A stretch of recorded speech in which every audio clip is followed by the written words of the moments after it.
What is up, chat? And of course, the chat's not showing up in this thing here. Hang on, let me see if I can get it to appear. Alright, go to browser 2.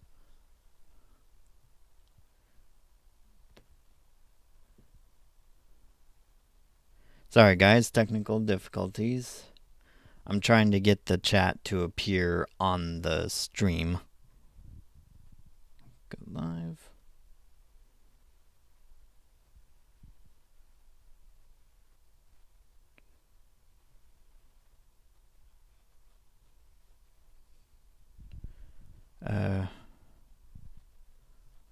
See, pop out chat. Copy and paste.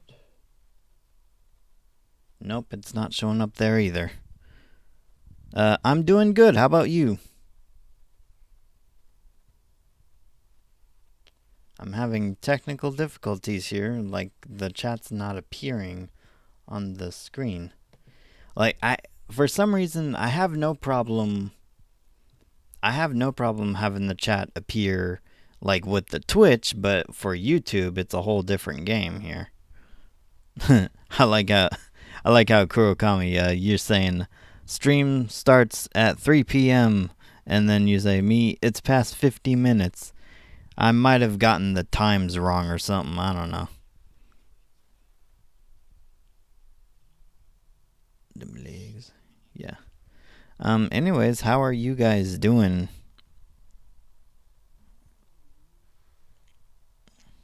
Don't worry, guys. I can see your chat. I just can't.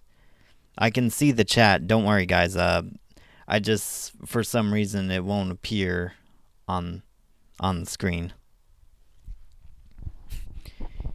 YouTube chat is always hard to advance. Yes, I agree. It is very hard to advance.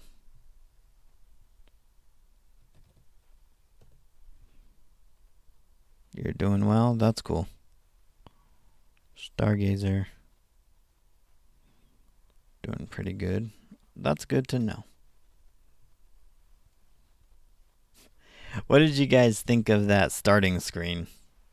With me, like, laying on Asuka's lap.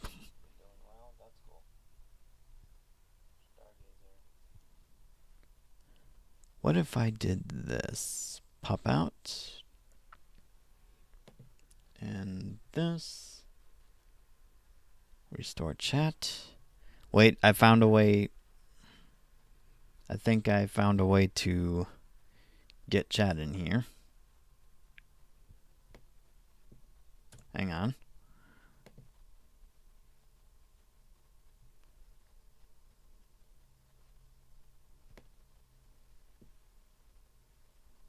There we go. Found it. Yeah, here we go.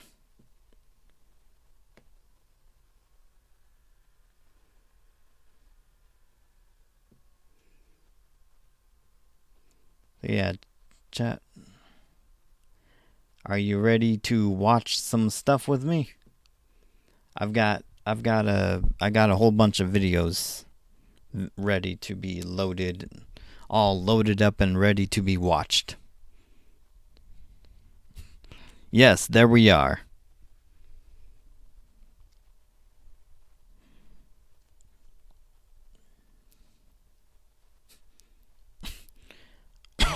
Excuse me.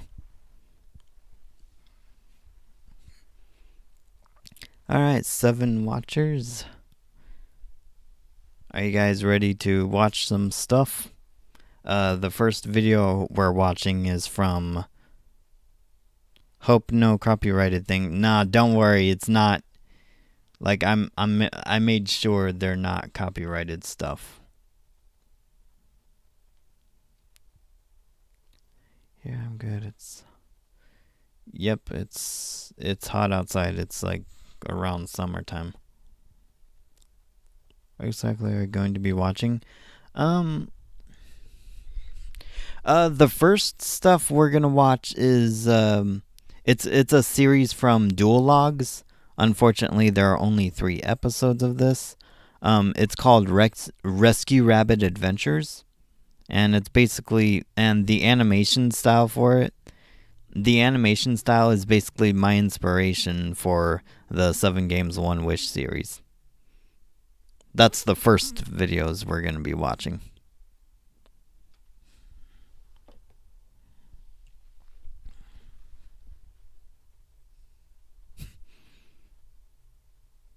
Hello, Apole, Alope Jack.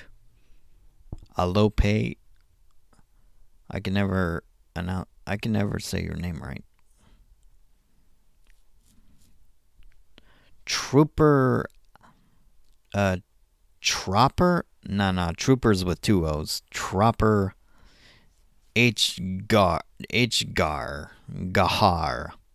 Hello. Gahar.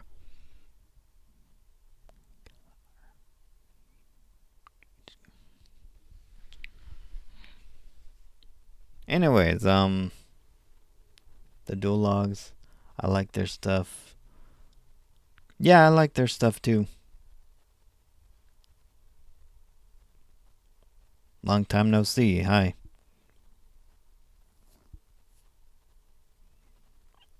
Alright, here we go. Here is the first video here.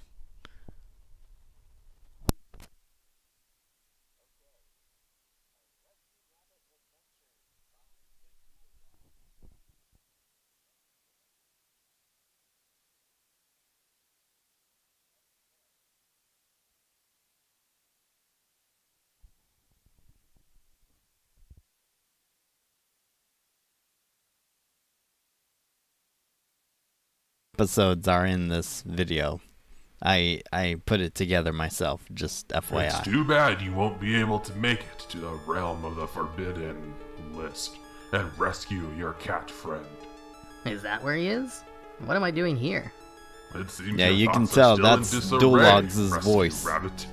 You are in the dark world, and if you wish to have a chance at saving your friend, Alright, you'll have to get through testing. me first. Alright, Oh, just well, I checking don't to really see if think I my can fight mic you. still works. You're way bigger than I am. No, we will do battle with something far Now, more this is the dangerous Yu-Gi-Oh! than Dimension fighting with there, our Rescue Rabbit. measly physical body. We solve all of our We will problems duel with card each other games. with a game of duel monsters instead. Well, okay. Honestly, that seemed to be a much more welcome alternative to having to fight you the old-fashioned way. And in case you're wondering, yes, this is the inspiration animation. This animation is the inspiration I had for my 7 Games 1 Wish series and my Waifu Duel series. So, if I win this children's card Waifu tournament, I mean. game, you'll tell me where my friend is at? We had plans to go watch a movie today or something. What movie? Your friend is as good as lost. If by some miracle you manage to beat me, I'll tell you the location of the realm of the forbidden list. But there is no way this is The going to realm happen. of the forbidden. For I am list. Rainbow, Overlord of Dark World. Well, I'm not quite sure how I got here or what exactly is going on, but alright, let's duel.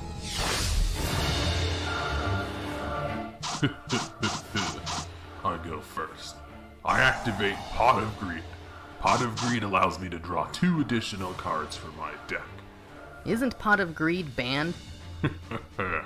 Only the most powerful can use the strongest. Who fucking cards. cares? Just duel. Okay, so we're playing traditional format then. I kind of wish I knew that before I got into this. I activate Dark. I don't know what Konami's deal is with draw power. Like, they hate draw power. Whenever there's a card effect that involves drawing 2 or more cards, it's either limited or banned. I don't know what the deal is there. World Dealings. This card allows me to draw 1 card and then discard 1 At least card give as an us effect freedom rather than a to- cost. You must do this To as well. use Little one Rabbit. ban card at Okay, least. okay. Just I one. discard Bro, Huntsman of Dark World. When this card is discarded due to a card effect, I am allowed to draw one additional card. Then I set one of my monsters face down in defense position and end my turn. Only the first turn, and I already have the advantage. Not All really. right, my turn. I summon Rescue Rabbit. What a He summoned pathetic himself. card. You hope to match the might of my Dark Worlds with such a puny creature? I use Rescue Rabbit's effect to summon 2 Sabersaurus straight from my deck. Then I exceed summons into Logia with my 2 dinosaurs. Now I'll attack your face down card. Haha! Since my monster was in defense position, I do not lose any life. Yeah, we points. already know that, I dude. am a master tactician. Okay, and during my main phase 2, It's a I'll basic set 5 rule, we cards already know. and end my turn. Ha! Your only chance of beating me was during your turn. I shall end this puny farce now. I activate the Cheerful Coffin. This card allows me to discard up to 3 monster cards from my hand, which will then allow me to... I chain Macros Cosmos to your Cheerful Coffin.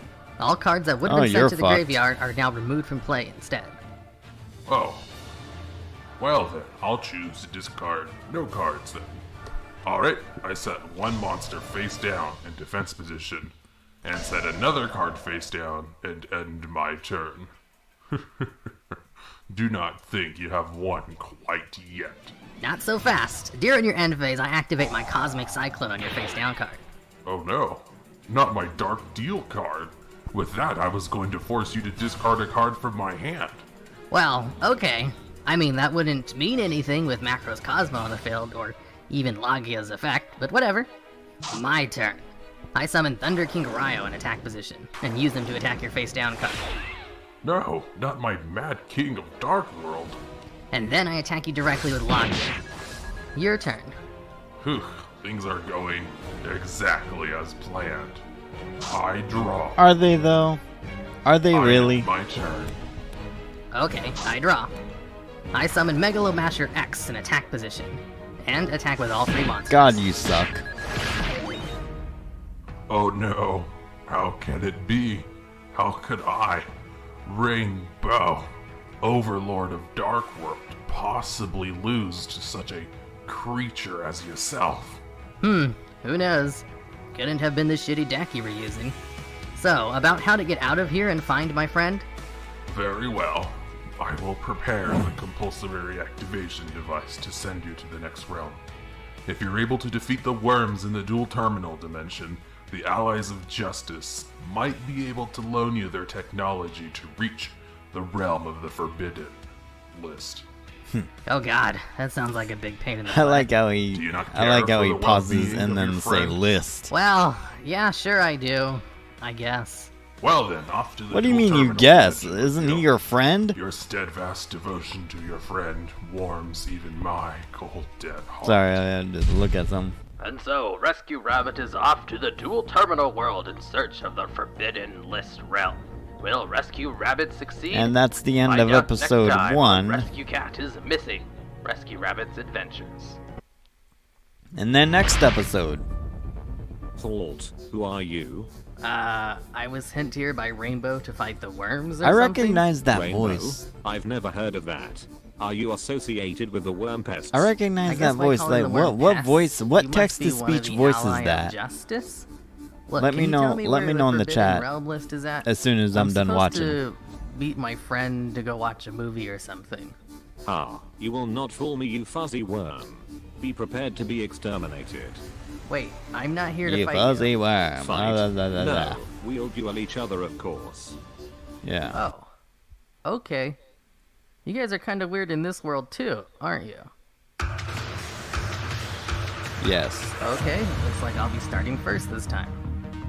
In the game of Yu-Gi-Oh!, Ally of Justice is one of the worst archetypes in the game. As long as I don't use any light-type monsters, I should be fine. I summon Flame Tiger and set 2 cards face down. Yeah, that's a Your cool turn. looking PNG. Entering draw phase. Drawing 1 card from my deck.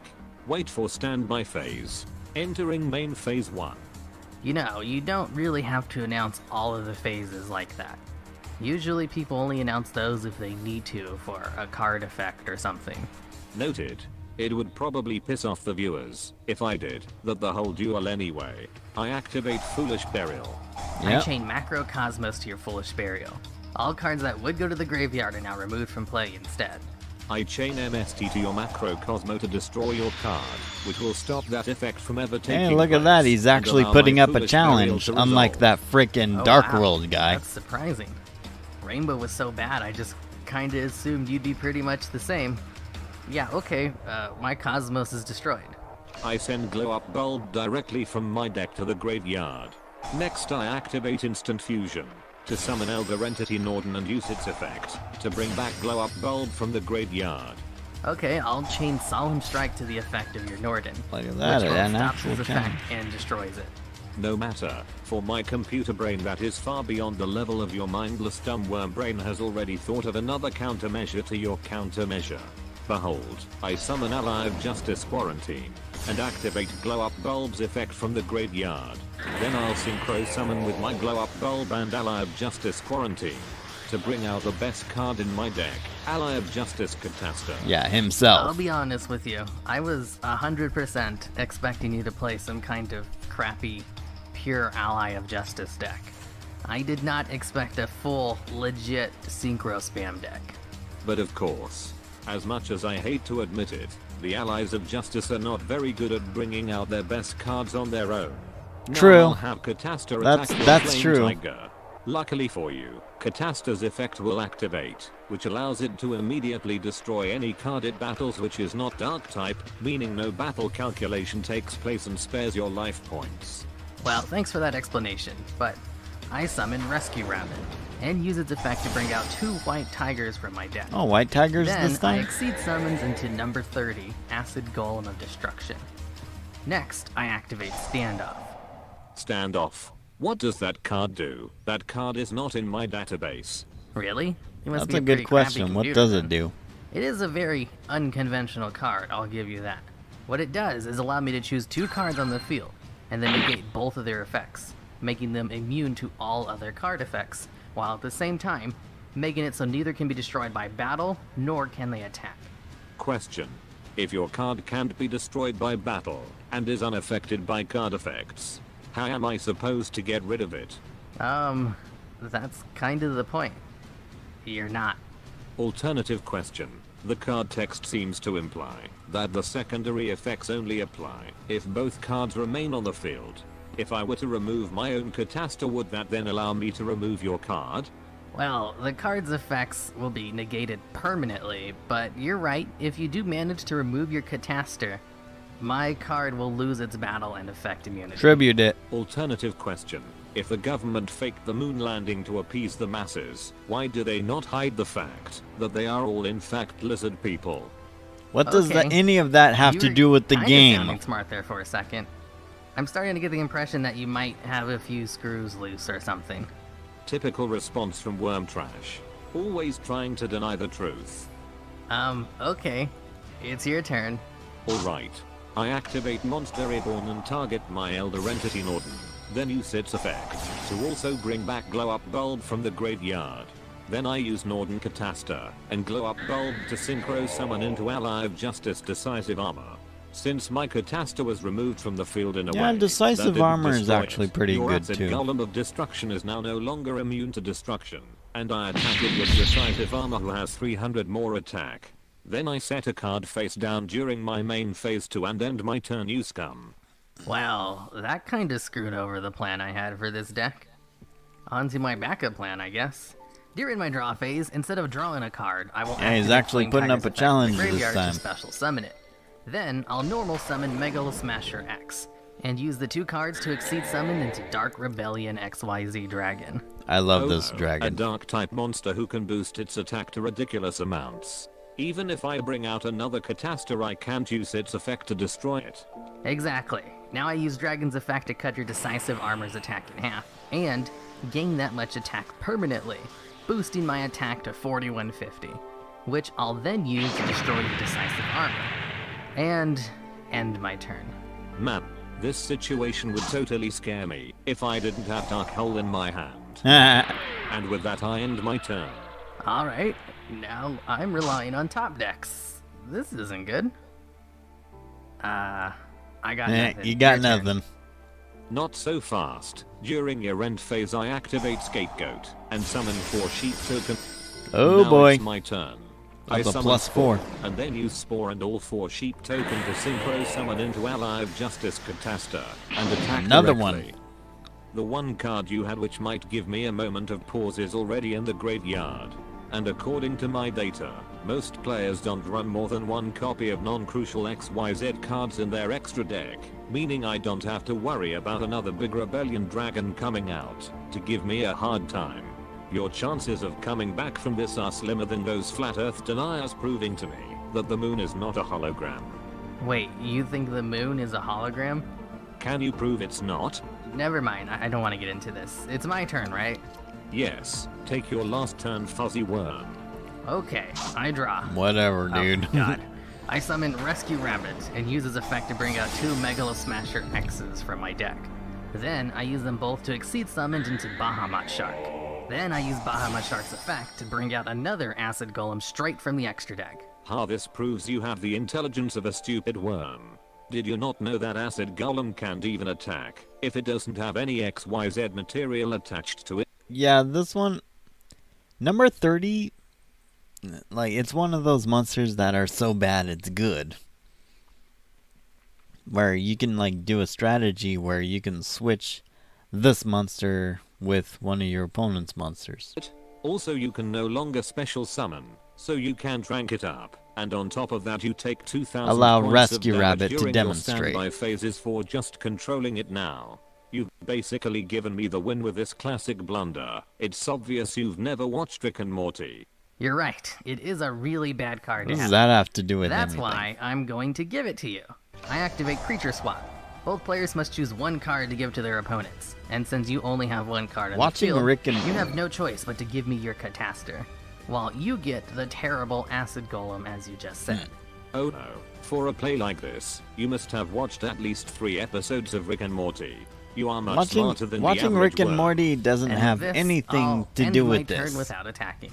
Your Watching turn. Rick and Morty does It not matters make not. you smarter. My deck dude. has a few ways to turn even this situation around, and I still have up to 3 It's more just a turns cartoon. to draw one of my outs before my life points run out.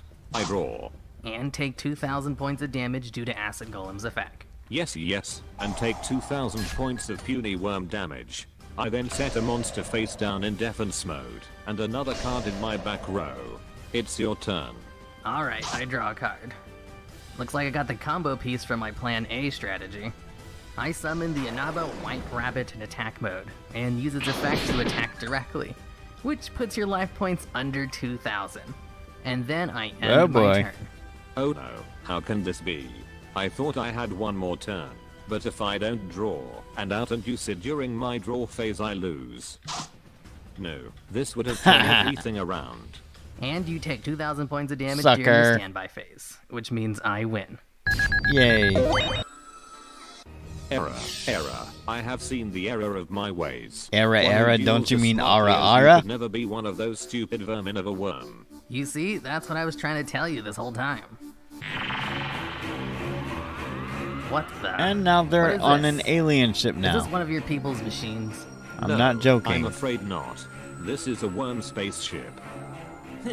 It looks like we have caught the ally of justice, Catastor, the #1 menace to our invasion force. You filthy worms. I won't stop until I've hunted you all to extinction. Quiet, you Oh, wow. Oh. Oh shit, you guys aren't playing around. Oh, and who are you? Colluding with the filthy machines of justice? You're obviously not one of them. I just met the guy. I'm actually just trying to find my friend so we can go watch a movie. Huh, is that really the best lie you've got? Alright, those will be your final words. Okay, boys, execute the little rat. Wait. How about we settle this matter through a duel? Oh, a duel, you say? Yeah, we duel with a children's card game, and if I win, you let me go? You really think I'd agree to such terms? You have to swear leverage to force me to accept the challenge. You probably think I'd even up the ante and bet the command of my spaceship on the match too, didn't you? Well, Well, you'd be correct. We shall settle this matter with a duel. Men, Yeah. prepare the dueling arena. And so, Rescue Rabbit finds himself trapped aboard a worm spaceship. Will he be able to defeat the Worm King and gain control of it? Or will he lose and be killed like Cataster? Find out next time on Rescue Cat is Missing, Rescue Rabbit's Adventures. And the third and final video. Where is this place? Welcome, little cat, to the Forbidden List realm. Oh, hey. The Do Forbidden. you know how I got here? No, stop. Don't come any closer with your Is Stratos germs. still banned? Filthy, filthy. I No wonder. matter how much I clean myself, I always have so many germs. Okay. I'm gonna go over here now. Oh, wait, don't go. Do you want to hear a joke? No, not really. This one's a good one, you like it. Two toasters are sitting on a countertop. One turns to the other and says, "Do you ever feel empty inside? Do you feel as though there's a hole inside of your heart? And no matter what you do or what you say, or who you talk to, the hole only grows larger, going bigger and bigger until it consumes your entire body. Do you ever look around at everyone else and think, are they the same as me? Are they also void of emotions? Or am I the only one? What the fuck are you talking Lone about, empty boy? husk, a stranger in a strange land, an empty vessel. Isn't this supposed to be a floating in the joke? wind." The second toaster turns to the first and says, "Did that toaster just talk?" That's a good one. Ha. That was hella weird. Men, prepare the duel arena. I will quickly defeat this ally of justice, and then shoot him out in the vacuum of space. But, sir, we have yet to clean it from the party we threw last week. That's right. You know what I Remember just Frank's noticed? birthday? The green alien, meat. there's a white spot Well, that's fine. We'll under just do it him right that's here. moving with Are him you as ready, he you moves. little rabbit? Yeah, sure, whatever. Let's get this over with.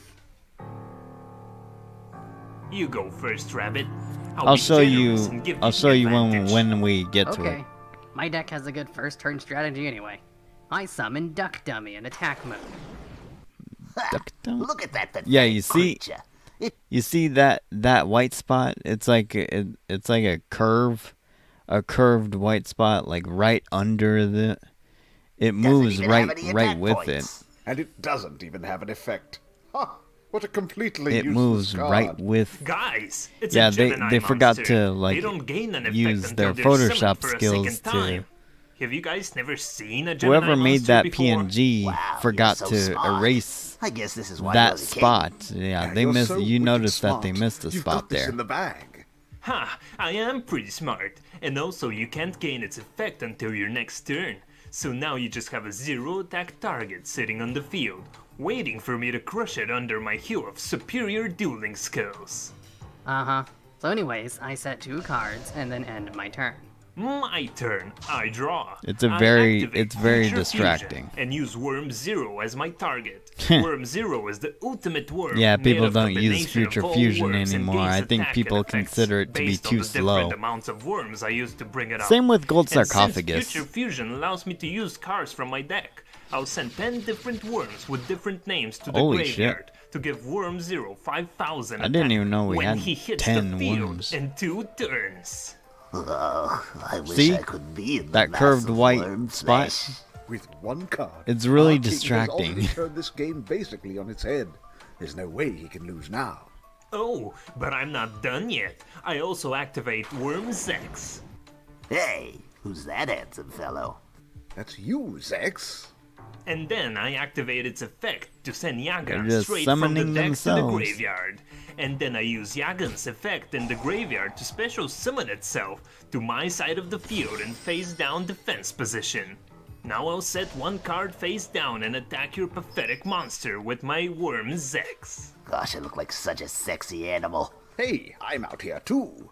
I can't wait to Yeah, see some just action. keep circle Not so jerking fast. At the yourselves. start of your battle phase, I activate Arrival Rivals, and immediately normal summon my Duck Dummy to gain its effect.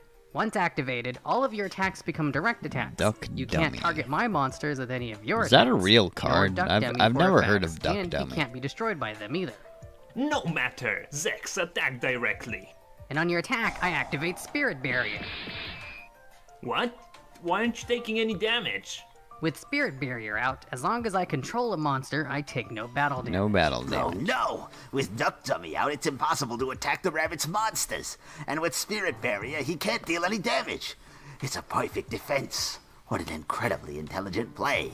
Whatever is the king to do? Ha! Worry not. I have already figured out the weakness to that so-called perfect defense. I may be locked out of attacking you for this turn, but I have several ways to use my superior intelligence to break your board. Oh, really? Well, it's my turn. I summon Sky Star Ray in attack mode. Oh no! Skystar Ray can attack directly, and then disappears afterwards until the next time. The rabbit plans to use its perfect defense to slowly poke the king down with small, direct attacks. Whatever is the king going to do now? Yeah, like your subordinate said. Or well, that's the I mean, strategy that's anyway. the point of the Now I strategy. enter the battle phase. Haha, not so fast. It is you who has already fallen into my trap. I activate W Nebula Meteorite. With this card, I can flip all of my cards face up. And when Yagan is flipped face up, I can return a card you control to your hand. And I target your Sky Star Ray. With Skystar Ray sent back to the hand, he can't attack, thereby stalling out the rabbit for a turn. Yay, I'm helping. But that's not it. Yep. Rabbit, do you end your turn? Yeah, I end my turn. There's nothing more I can do. Not so fast. At the end of your turn, Meteorite's second effect activates, which allows me to flip all of my monsters back face down, and then special summon a level 7 or higher reptile type monster from my deck, and I choose the Worm King. What an amazing play! In one fell swoop, he's countered the counter and brought out his ace card. Wow. I'm still Rabbit must be distracted by shaking that his spot. boots. Okay. Now on my turn, the turn clock advances forward 1. So on my very next turn, I will have Worm 0 out, and then it's game over. Assuming I don't win before then, of course. I sacrifice Yagan to bring out Worm Queen. Then I use Worm King's effect to sacrifice Zex in order to destroy your Spirit Barrier. Then I attack with both Worm King and Queen. Shit. With one fell swoop, the king has broken the rabbit's board and brought out his 2 ace monsters at once. This is basically game over for the rabbit now. Yeesh. Well, that's not too surprising. I wasn't exactly hoping for the Ducklock to win me this anyway. Haha, bluff all you want. But on my next turn, with Worm 0 hitting the field, this is all but over. Hurry up and take your last turn. Okie dokie, my turn. I activate Creature Swap. Both players must choose one monster they control to give to their opponents. Oh no! With this, the king has no choice but to give Rabbit one of his ace monsters. And in return, the rabbit will be able to attack the king directly, with all of his monsters due to Duck Dummy's effect being active on the king's side of the field. How will the king get out of this one now? Worry not, for it's merely one turn, and my ace monsters only Yeah, have this effects feels that like- work with a worm-based deck. Plus, This he feels only like has an that anime Sky where Star they- in the his friends hand. have There's to no way he can kill me describe in one everything turn. With that only they're Worm doing. Queen and one normal summon, I still have all 8,000 of my life points. Are you guys done? You people talk so much, I swear. This is taking so much longer. That's what than I it just used to. said, yeah. Anyways, I summon Predaplant Ophrys Scorpio, and uses effect to discard one monster from my hand to special summon a Predaplant from my deck. And when Predaplant Cobra is special summoned, I'll use its effect to add Brilliant Fusion to my hand. Next, I Exceed Summon into MX Saber Invoker, and use its effect to special summon Thousand Blades from my deck. Now I'll use Brilliant Fusion to send 2 cards from my deck to the graveyard to special summon Gem Knight Seraphonite in defense position. And one of those cards I send to the Feels graveyard, like he Trick changed Clown, up his will activate deck. its effect to bring itself out to the field with no stats, and I take 1,000 points of damage. Next, I'll use Trick Clown and Thousand Blades to exceed summons into Dark Rebellion XYZ Dragon, and use its effect on your Worm King to bring That's its attack up to 3850. Now I'll use Blackwing Zephyros the Elite's effect from the graveyard to send Brilliant Fusion back to my hand to special summon this card from the graveyard, and I take 400 points of damage due to its effect. But Gem Knight Seraphonite goes it's to the a worthy graveyard cause. with Brilliant Fusion removed from the field. Don't And worry. next, due to me taking 400 points of damage, I'll activate Heroic Challenger Thousand Blades effect from the graveyard to bring itself back out. Then I'll use Zephyros and Thousand Blades to exceed summon into Utopia, and then rank him up twice to bring out Utopia the Lightning. Now I'll enter my battle phase. Did he just summon a whole bunch of monsters in one turn? Yeah, that's cheating. Nope, all of that was within the rules, since it seems like we're using Master Rule 3 in this series. And I attack directly with all 4 monsters, thanks to the effect of your Duck Dummy for way more than 8,000 points of damage. This is impossible. Wow. How could I lose? And that's how it's done. My strategies were perfect. Wow, the rabbit is really smart. You see how he turned that duel around? Yeah, in one turn? I'm still distracted I've by never that seen so spot. many summons in one turn before. I can't believe that was all within the rules of the game. They should really put some kind of restriction on the number of monsters you can special summon from the extra deck in one turn. No. Zone, only for extra deck monsters. That's just retarded, Yakan. That would ruin the game. Yes. You're right, Zex. I agree. I'm sorry. Yes. You know I love you. I know, Yagan. I didn't mean to say such hurtful things to you. Well, with my win, I get control of the spaceship now, right? No, that can't be. You must have cheated. I'm unbeatable. Holy crap, you killed him. Oh, we can't have 2 leaders in this ship now, can we? Me. I mean, I guess not, but, you know, whatever. Hey, he was That's still not your even the weirdest leader, thing though. I've seen today. What are your orders for us, new captain? Yes. How can we serve you? Well, do you guys know how to get to the Forbidden List realm? Of course we do. It's in space. So you can only get there with a spaceship. So you're in luck. Men, prepare the jump drives. Throw as many counter-trap cards in the engine as possible for maximum speed. Ah, yes. Good thinking, Yagan. Everyone knows counter-trap cards are the fastest cards in the universe at spell speed 3. Ah, but Zex, what about spell speed 4? Spell speed 4 is bullshit.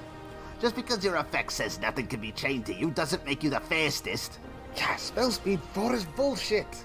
Get rid of the super polys, apocalypses. Meet. Wait, don't be too hasty.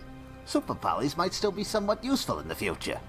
Wait. You guys power the spaceship with trap cards? Well, how else do you power a spaceship?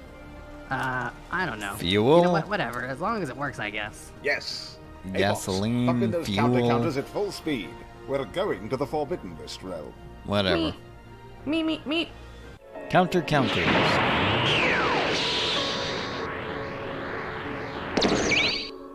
Halt. I am the gatekeeper to the Forbidden List realm. None shall enter unless they are able Yeah, to that's defeat the same voice as Will Rescue Rainbow. Rabbit be able to defeat the Gatekeeper of the Forbidden List realm, so he can rescue his cat friend, so they can go watch a movie or something? Find Or out next something. time on Rescue Cat is Missing. Rescue Rabbit's Adventures.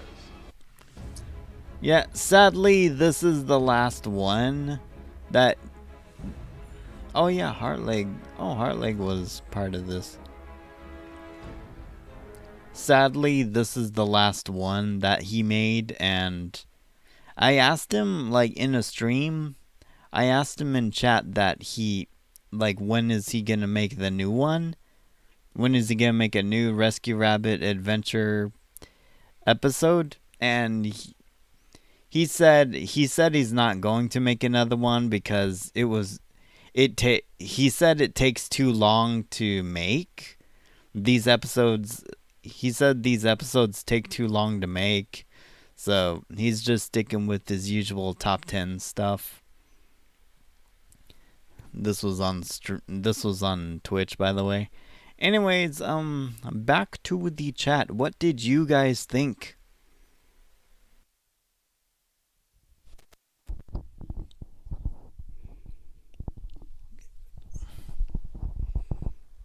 Will you give it to try? Hold.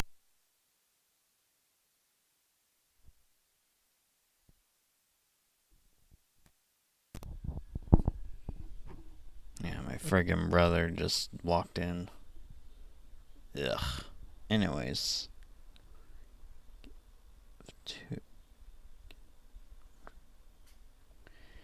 Okay. Alope Jack.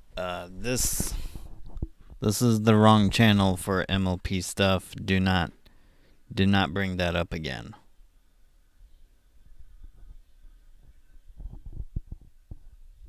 The MLP stuff, that's for the last channel. This is an anime channel.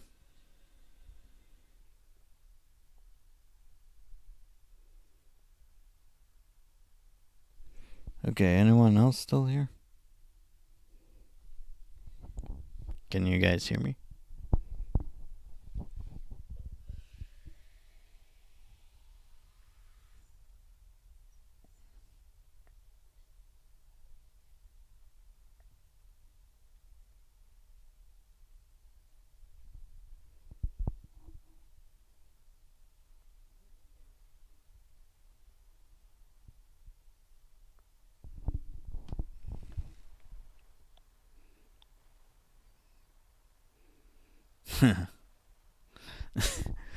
the spot.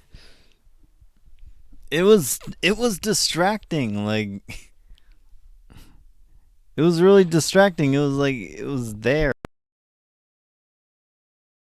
Like I feel the need to go to Photoshop and erase that spot so that it would look decent.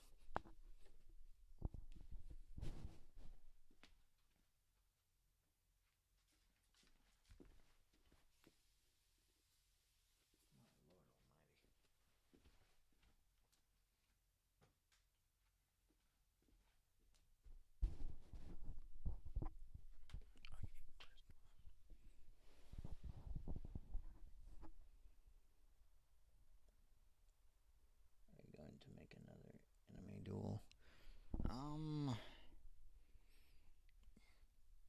Hopefully. I'm hoping to make another anime duel because I have this idea for a waifu tournament. Like basically anime waifus like in the tournament, you know, just dueling it out. No story in particular.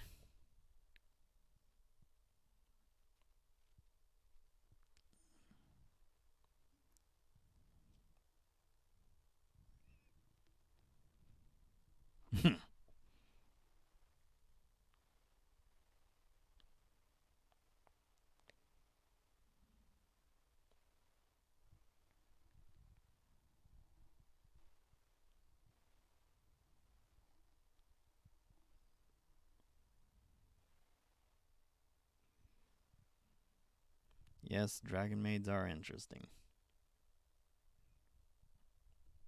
Got not a lot of chatters. I just noticed my good friend the Lucky One entered the chat, but I don't know if he's still here though.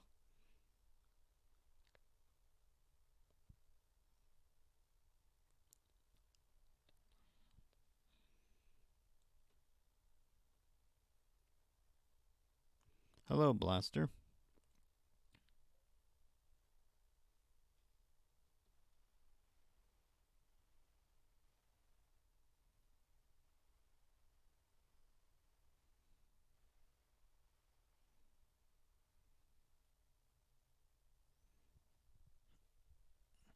So how's it going? Are you guys enjoying the stream so far? Sorry I'm not talking much. I'm just waiting for other people to talk. I might just go to the next video if you guys want. Oh, Bujin, have you ever encountered it? Thinking about using it for adding them to the story. Yeah, go right ahead, dude. Anyways, the next video we're gonna be watching is the Act Man's perspective on Yu-Gi-Oh. Let me switch to the next scene. Why was Yu-Gi-Oh so awesome and what happened to it? By Actio. aka the Act Man. Let's watch. Long ago, when the pyramids were still young, great school children played a game of great I'm and trying to terrible control power. the volume But here. these Can you- Yu-Gi-Oh duels Let's see if I erupted into can- chaos, okay. as nobody could agree what the rules were. Yeah, until exactly. the great and powerful 6th grader locked away his card collection, imprisoning it within the 9 Millennium shoeboxes. Now, 5,000 years later, a boy named Actio has Actio. unlocked the shoeboxes and rediscovered the lost card game of his childhood. For Destiny has chosen What him is with to that explain wig? why it was so awesome. Just as the brave 6th grader did 5,000 years ago.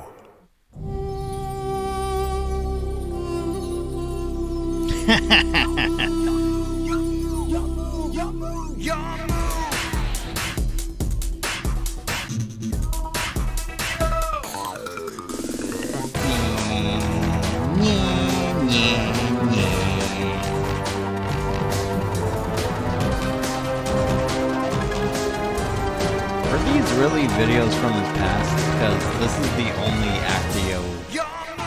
This is the only Act Man video I've seen. I just wanted to share it with you guys. Oh wow. Somebody help him.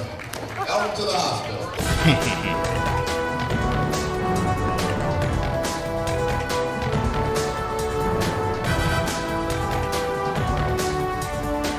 You're losing your monetization.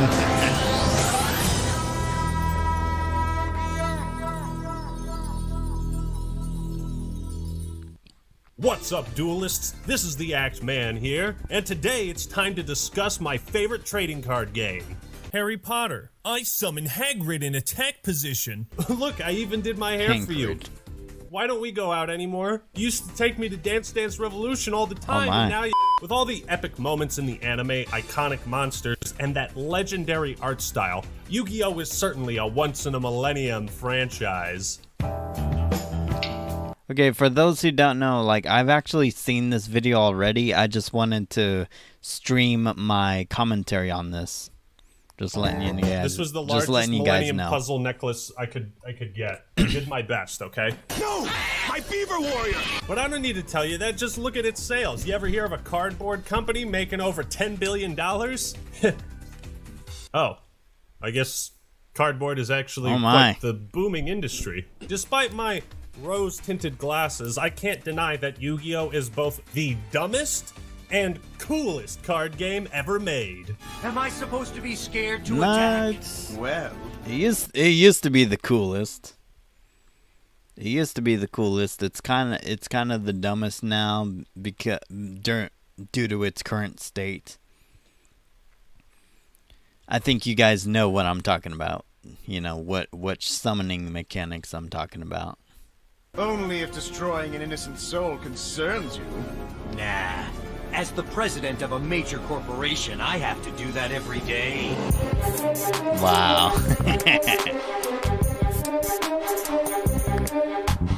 You know a game's complex when the characters spend half of every episode explaining what their cards do and making up rules as they go along. That's that was season 1 in a nutshell. Make my pot of greed!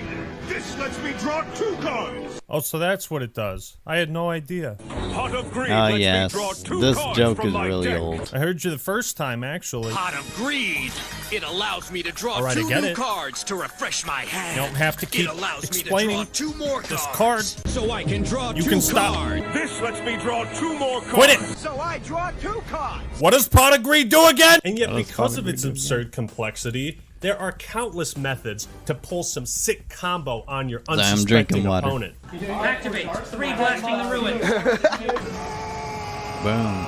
But Yu-Gi-Oh! Is such a broad topic with the anime, the massive changes between the Japanese and English dubs, the somewhat forgotten Season 0. Yu-Gi-Oh!'s history spans over 20 years. So it'd be Season a 0 monumental should have task to gotten try and an cover English everything dub. about it in one video. So I won't. So the main focus of today is going to be on the trading card game Duel Monsters. And anytime you say Duel Monsters, you have to kind of put on an epic voice. You can't just say Duel Monsters. No, Duel it's Monsters. Duel Monsters. Now that we got the field set up, what Oh was my it about God. Yu-Gi-Oh that made it so cool? How did Duel Monsters succeed, and has it lost some of that initial cool factor that... I want to show you guys something real quick. Let me rewind. Hold on. But I Yu-Gi-Oh wanted is such a to. broad topic with the anime, the massive changes between the Japanese and English Hang on. dubs, the somewhat forgotten Season 0. Yu-Gi-Oh's history spans over 20 years. So it'd be a monumental task to try and cover everything about on, it in we're one almost there. video. So I won't. So the main focus of today is going to be on the trading card game Duel Monsters. And anytime Yeah, you say yeah, Duel Monsters, yeah. you have to kind of put on an epic voice. Sorry, You I can't went just way say too Duel far back. I'm Monsters. sorry, No, guys. It's Duel Monsters. Now that we got Okay, right here. Now, as you can see, the game board used to not look like this. In fact, the pendulum zones are on the wrong side. They were supposed to cover up 2 of the spell and trap zones here. And we didn't have an extra monster zone either. We had 5 monster zones, 5 spell and trap zones, a graveyard, a deck zone, a fusion deck, and a field spell zone. Now we have all this shit added onto it. It's fucking ridiculous. got the field set up, what was it about Yu-Gi-Oh that made it so cool? How did Duel Monsters succeed, and has it lost some of that initial cool factor that made it so appealing in the first place? Why was Yu-Gi-Oh so awesome? And what happened to it? Now, you can't talk about Power the game creep without happened to mentioning it. the anime. Long story short, the To small put kid it simply, named Yugi power gets creep bullied happened a to lot it. because he doesn't have green hair. He Bitch lives in slapped. a world where everyone has ridiculous haircuts, and eventually he obtains and solves the Millennium Puzzle. Yugi then absorbs the soul of an ancient Egyptian pharaoh named Atem and gets an alter ego, Yami Yugi. And together the two run amok within society by challenging people of questionable morals. Kind to of game sounds like a chance, horror and then if they movie lose, if you think about it. killing them, banishing their soul to eternal damnation in the Shadow Realm. Yeah, Wait, the main that's character does all season this? 0 That's there. right, the They protagonist were a of lot more Yu-Gi-Oh! gruesome Was a mass murdering season 0. vigilante. And that's fucking badass. But what we got here in America was the pussy version of Yu-Gi-Oh! The show, as the company responsible for the English dub for kids insisted on removing anything remotely related to religion, sex, titties, basically anything cool. They censored Taya going to the bathroom.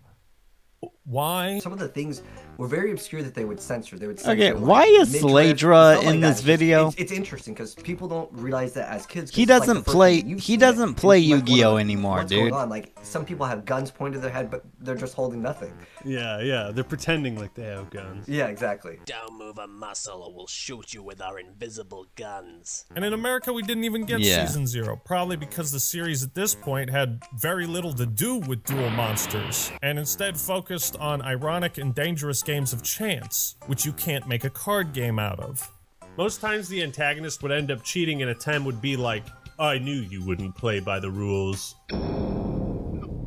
You know, one of his teachers was Oh, kind of shit. a bitch and obsessed with her beauty, so as punishment for cheating in the Shadow game, Atem made her face crack and fall apart every time she felt vain. A dude who held Ugh. Taya hostage at gunpoint failed the Shadow game and was doomed to believe he's on fire for all eternity. Damn, dude. Don't fuck with Yugi's chick. Don't fuck with you. Those So, who pretty manhandle hardcore stuff, An- right? Anzu but will somewhere suffer. along the line, it was decided that Yeah, all I'm these with ya. unique Shadow games would I like morph Anzu. into one, played with cards, monsters, and real magic. Whether or not the anime was just a vessel to sell trading cards, I can't say. But a major reason Yu-Gi-Oh! Was so awesome is its premise. You're reliving ancient To be fair, I am thankful that they covered up Hitatsumi Giant's junk.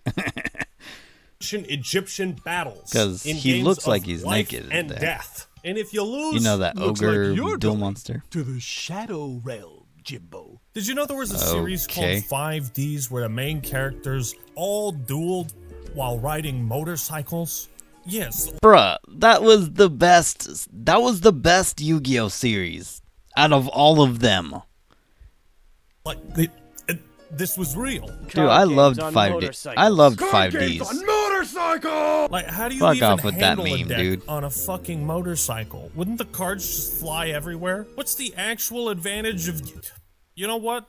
I've got too many questions. I suppose I should explain how Yu-Gi-Oh! Is played for all you heathens that are unaware. Because I figure, if there is intelligent life out there, then let's teach them how to duel.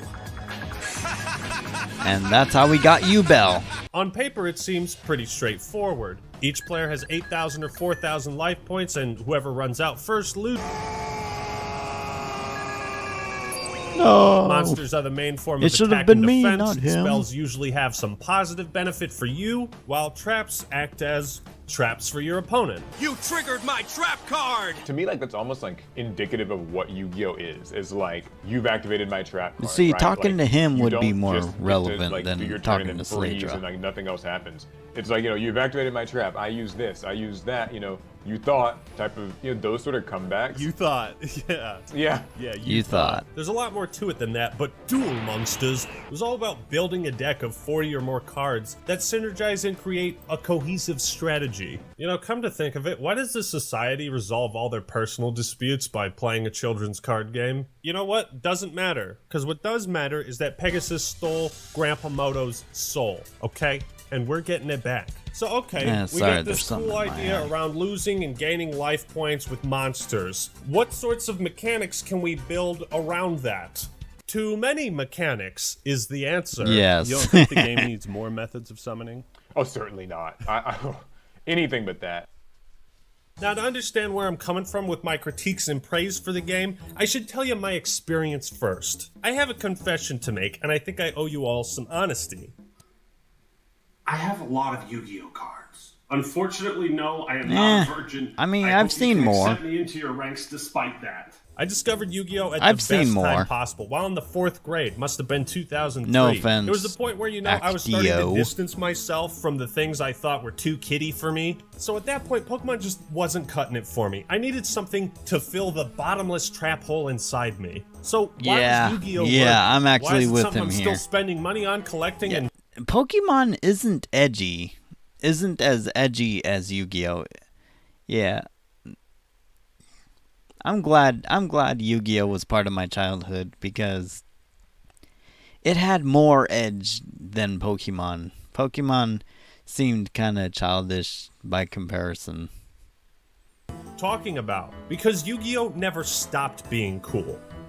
They just made a bunch of new stuff that was lame as fuck. Yeah, this was fucking stupid. I don't know why they gave what Crystal are the Beast fucking iconic voices. cards, monsters, and images that come to your head like immediately? Iconic cards. The In cards case that you're come to mind wondering, more I for me didn't are like things you know, GX. the Monarch monsters. You gotta go with like the OGs, right? Blue Eyes, Dark Magician, Red Eyes. People still think about Yeah, this to this day. OG. People just immediately think, oh, that's the game with blue eyes. That's like the Yu-Gi-Oh! Charizard. Yep. And then there's like Dark Magician. He has never let me down. 100% Black Luster Soldier Envoy at the beginning. I would just throw that card in no matter what the deck was, even if it was like a water deck, because it was just that good. You know, like Breaker the Magical Warrior. I wouldn't put it in a Spirit freaking Reaper, water Shangan, deck, dude. Which is the Black Forest. A lot of people will go with the classic like Pot of Greed, things like Monster Reborn, Blue Eyes, Red Eyes, Oh, yes. Jinzo even. Maybe for me, You though, can't beat the it actually would classics, be dude. Exodia. Exodia! Obliterate! Like Yep. that card a lot. It's iconic. I think a lot of people outside of Yu-Gi-Oh! Know about it. Exodia is a big one, definitely. I think altogether, like, that is the poster for the game, without a doubt. These weren't Oh, yeah. Pokemon, they were monsters. This wasn't a game of cute little animals smacking each other. No, bitch, you think Summon Skull is gonna show you mercy? Yeah, yeah, the difference, no, actually, Yu-Gi-Oh! Is basically Pokemon 2.0, if you really think about it. Because, like, in Pokemon, they knock each other out. The monsters knock each other out, and then they switch to another Pokemon until all the Pokemons are knocked out. But when it comes to dual monsters, or should I say, dual monsters, like, the dual monsters, they actually kill each other. Like, when when they get like stabbed in the chest or something like that, like they shatter into pieces. See, that was really cool. That was way more cool than just knocking out a monster. Here's what I've got. The mighty Summoned Skull! The art of the cards, pun intended, is what initially caught my eye. I didn't know anything about how to play the game. All I knew was there were dope monsters with kick-ass names and gorgeous holographic backgrounds right in front of me, and I wanted them. Winged dragon. The imposing presence of Jinzo, the mysterious horror of Relinquished, and the badass armor of the Black Luster Soldier. Hell Egyptian yeah. god cards, Exodia, a monster so powerful it's illegal to play him. All of it was etched It's not necessarily into my mind. You know, there's a reason. It's not necessarily illegal to play. All of the pieces of Exodia are limited. They're not banned. They're not illegal. Reason cards like Blue Eyes White Dragon, Dark Magician, Jinzo, and Hungry Burger all became iconic staples. It's why there are also unironic tier lists rating the Dark Magician Girl card art. I think some of you have taken things a bit too far. The card game sold because of the anime, and people watched the anime because That's how of the weebs card are. game. Get kids over wanted it. to roleplay Joey and Struck's Time Wizard and Red Eyes Black Dragon. I did not pause that. Or they wanted to play as Pegasus and summon My Relinquished OBS and all is his acting wacky up. toon monsters. That's not to say every card was a slapper. Hang on, guys. I gotta fix. In the art department, I mean, Griggle. Sorry about and, that, guys. Firegrass, and my personal favorite, Bat. Yeah, just Bat. A lot of Just monsters released very early on are pretty gross to look at, but in some ways I felt that like disgusting, kind of spooky, scary look fit the dark theme of the story's plot. Initially, dual monsters wasn't rocket commercial break. science, but apparently that's what it's turned into. Last year, after not playing the Pokemon card game for probably 18 years, I got back into it, and what I expected was to be blindsided by all sorts of crazy new mechanics, and I Yeah, thought the I pace of the game honestly would have have no catapulted idea Turtle up to how to Sonic play the levels game. of super speed. In reality, it took 20 minutes for me to relearn the rules and understand the new types of cards. If you tried coming back to Yu-Gi-Oh! After taking an 18-year break, you got no chance. What is that? What the fuck is that? God, I The amount of fucking new hate mechanics and pendulums. Stuff you gotta learn just to competently play will make your head spin.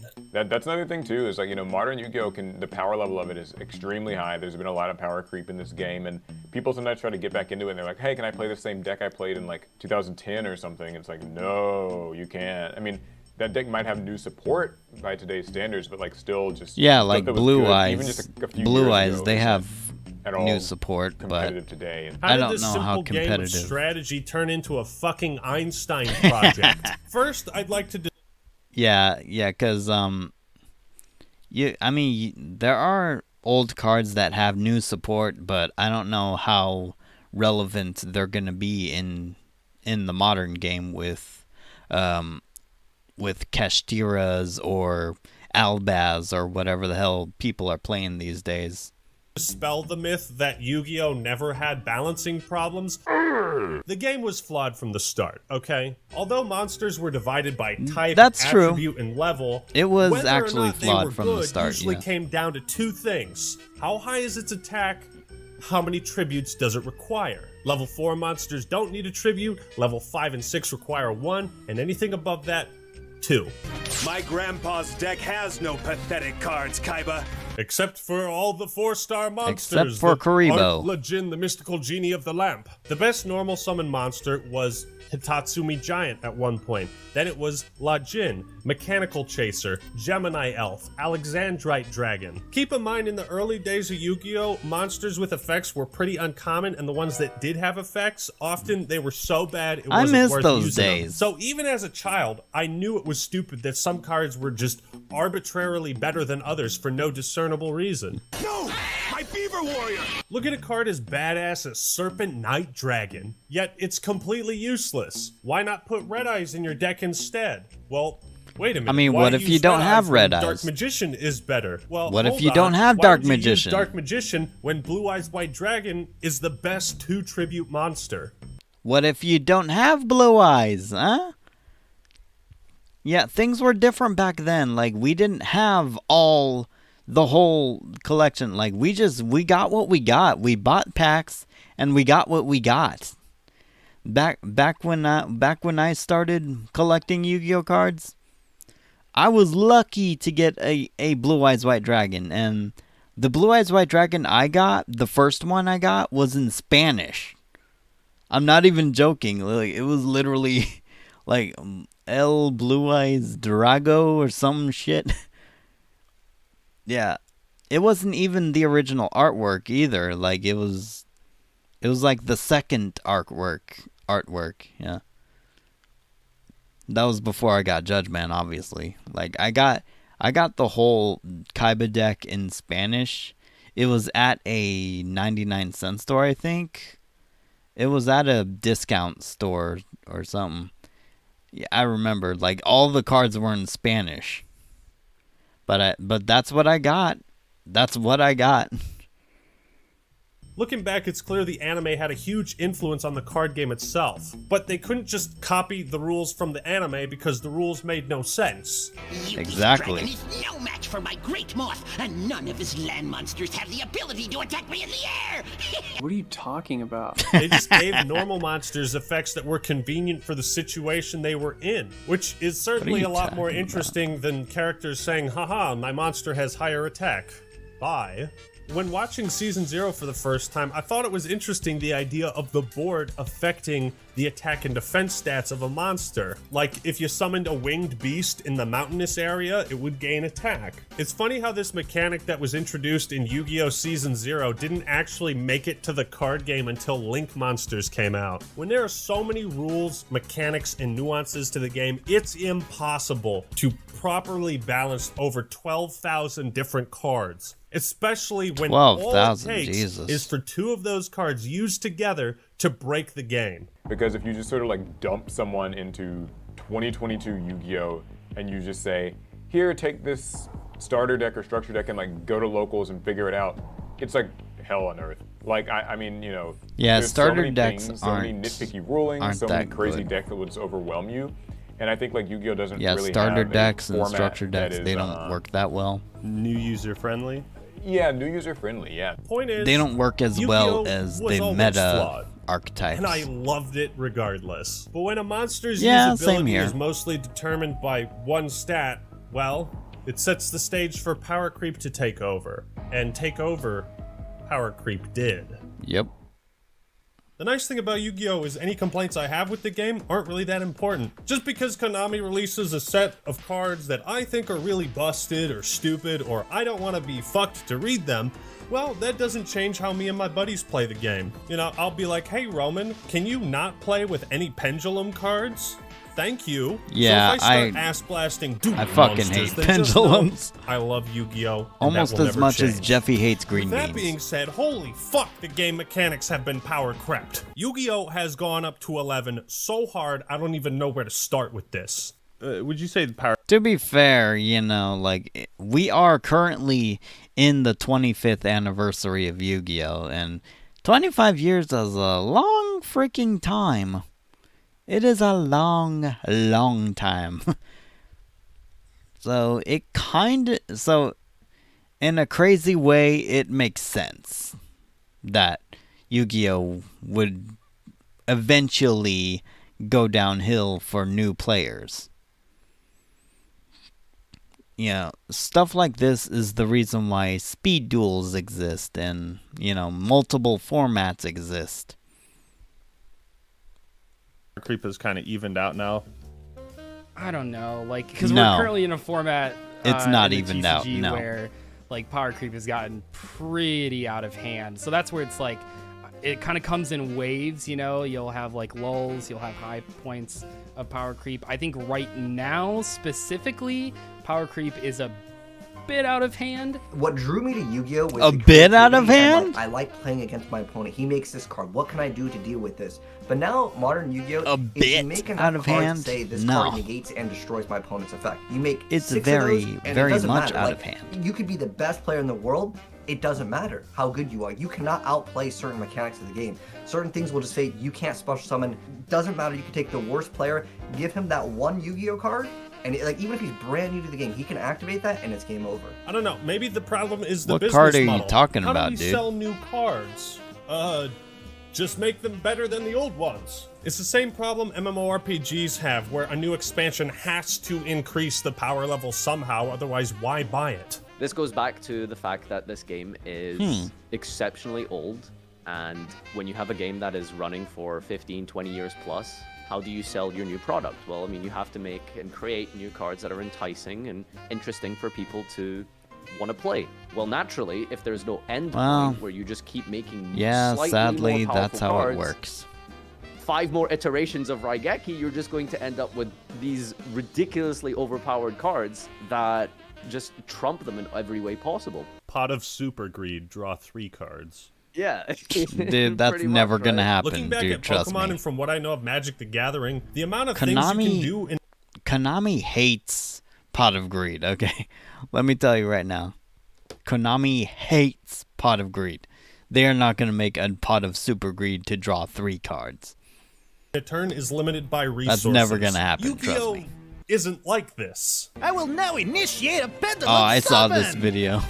Pendulum?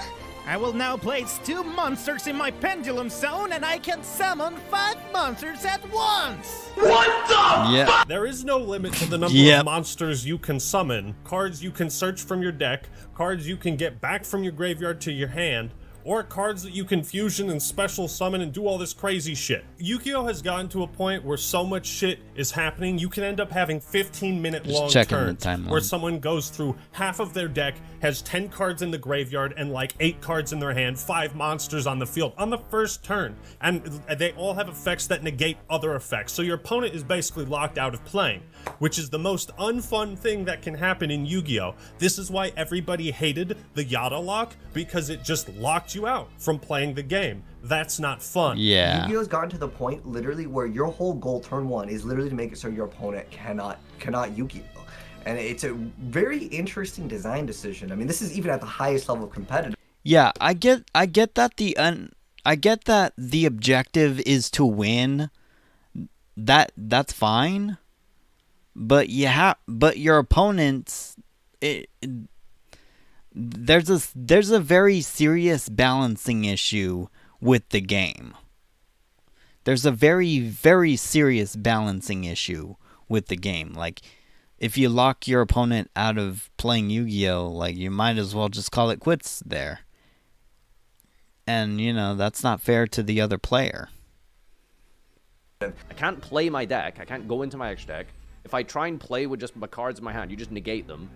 And I just sat here for 10-15 minutes waiting for you to just set that up. So Konami kept increasing the power level and utility of cards in a new set, but then the one after has to be slightly more powerful, and then the one after that. And when you keep that mindset for over 20 years, well, it certainly explains the state of modern Yu-Gi-Oh! If you try to duel a modern deck with something in GOAT format, it would go something like this. Alright, so I'm going to sacrifice the Legendary Fisherman to summon the Legendary Fisherman number 3, which banishes all of your monsters. It banishes all of them? Okay, so then All of them? activate Mirror Force since you attack and I love destroy that. it. He can't be destroyed by spells or traps. What? Alrighty then, I special summon Blue Eyes to attack your Legendary Fisherman. He can't be destroyed by battle. So then I use compulsory Yeah, look at that evacuation fucking to place return smirk to your on his hand. face. He is unaffected by all spells and traps. Okay, so I'm gonna punch you in the mouth, and then I'm gonna flip this table over. If I were to explain Yeah. all the rules to Yu-Gi-Oh!, we'd be here for the next That's how it is. millennium. And that's No. the problem. Look at the official beginner's guide for Yu-Gi-Oh!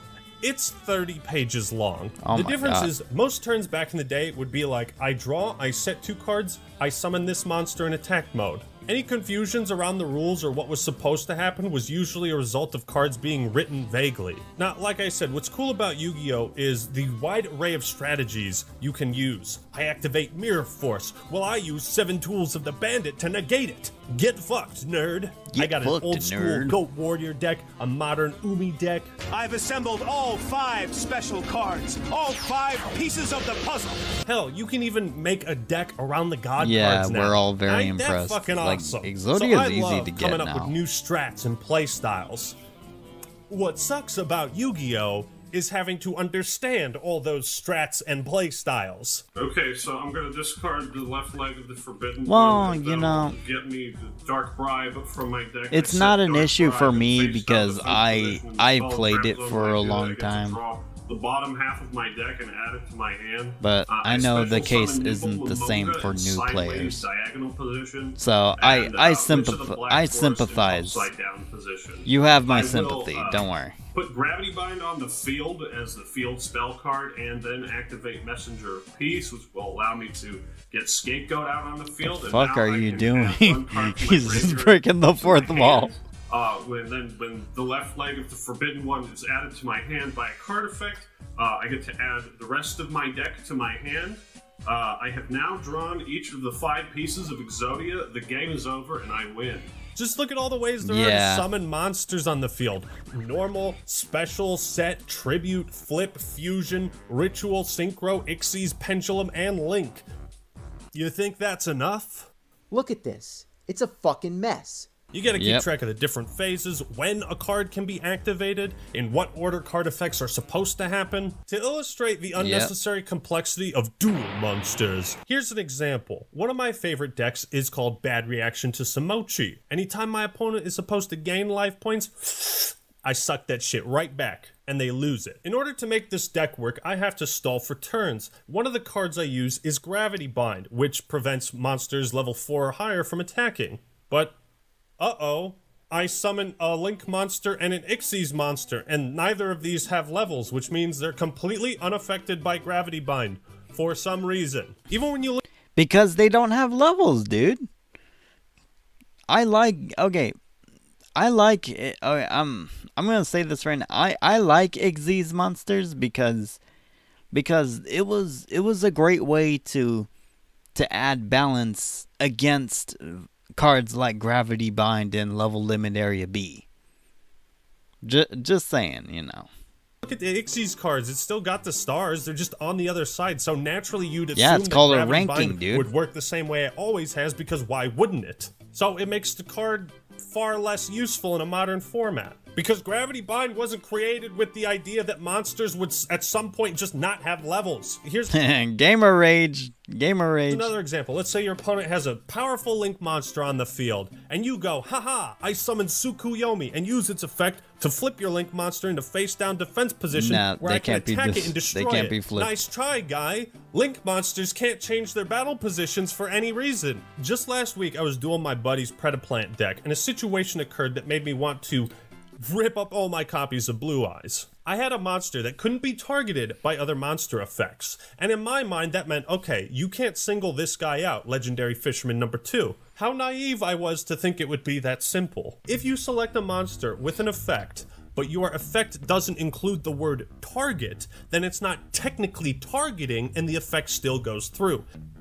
What fucking sense does that make? I pick that monster. I use this effect on that monster. I pick it. I target it. When I play a match of dual monsters, what I want to keep track of is what's on the field, what's in my hand, what's in the graveyard. What I don't want is to have to read every single one of my opponent's card effects to make sure it includes the word target. I think too often duels with newer cards just turn into like debates and science projects, or a fucking reading lesson. It's not fun. I guess I wouldn't be so butthurt about new Yu-Gi-Oh cards if my old ones could still compete. Maybe Duel Monsters is meant to be played in formats or eras, you know? Yes.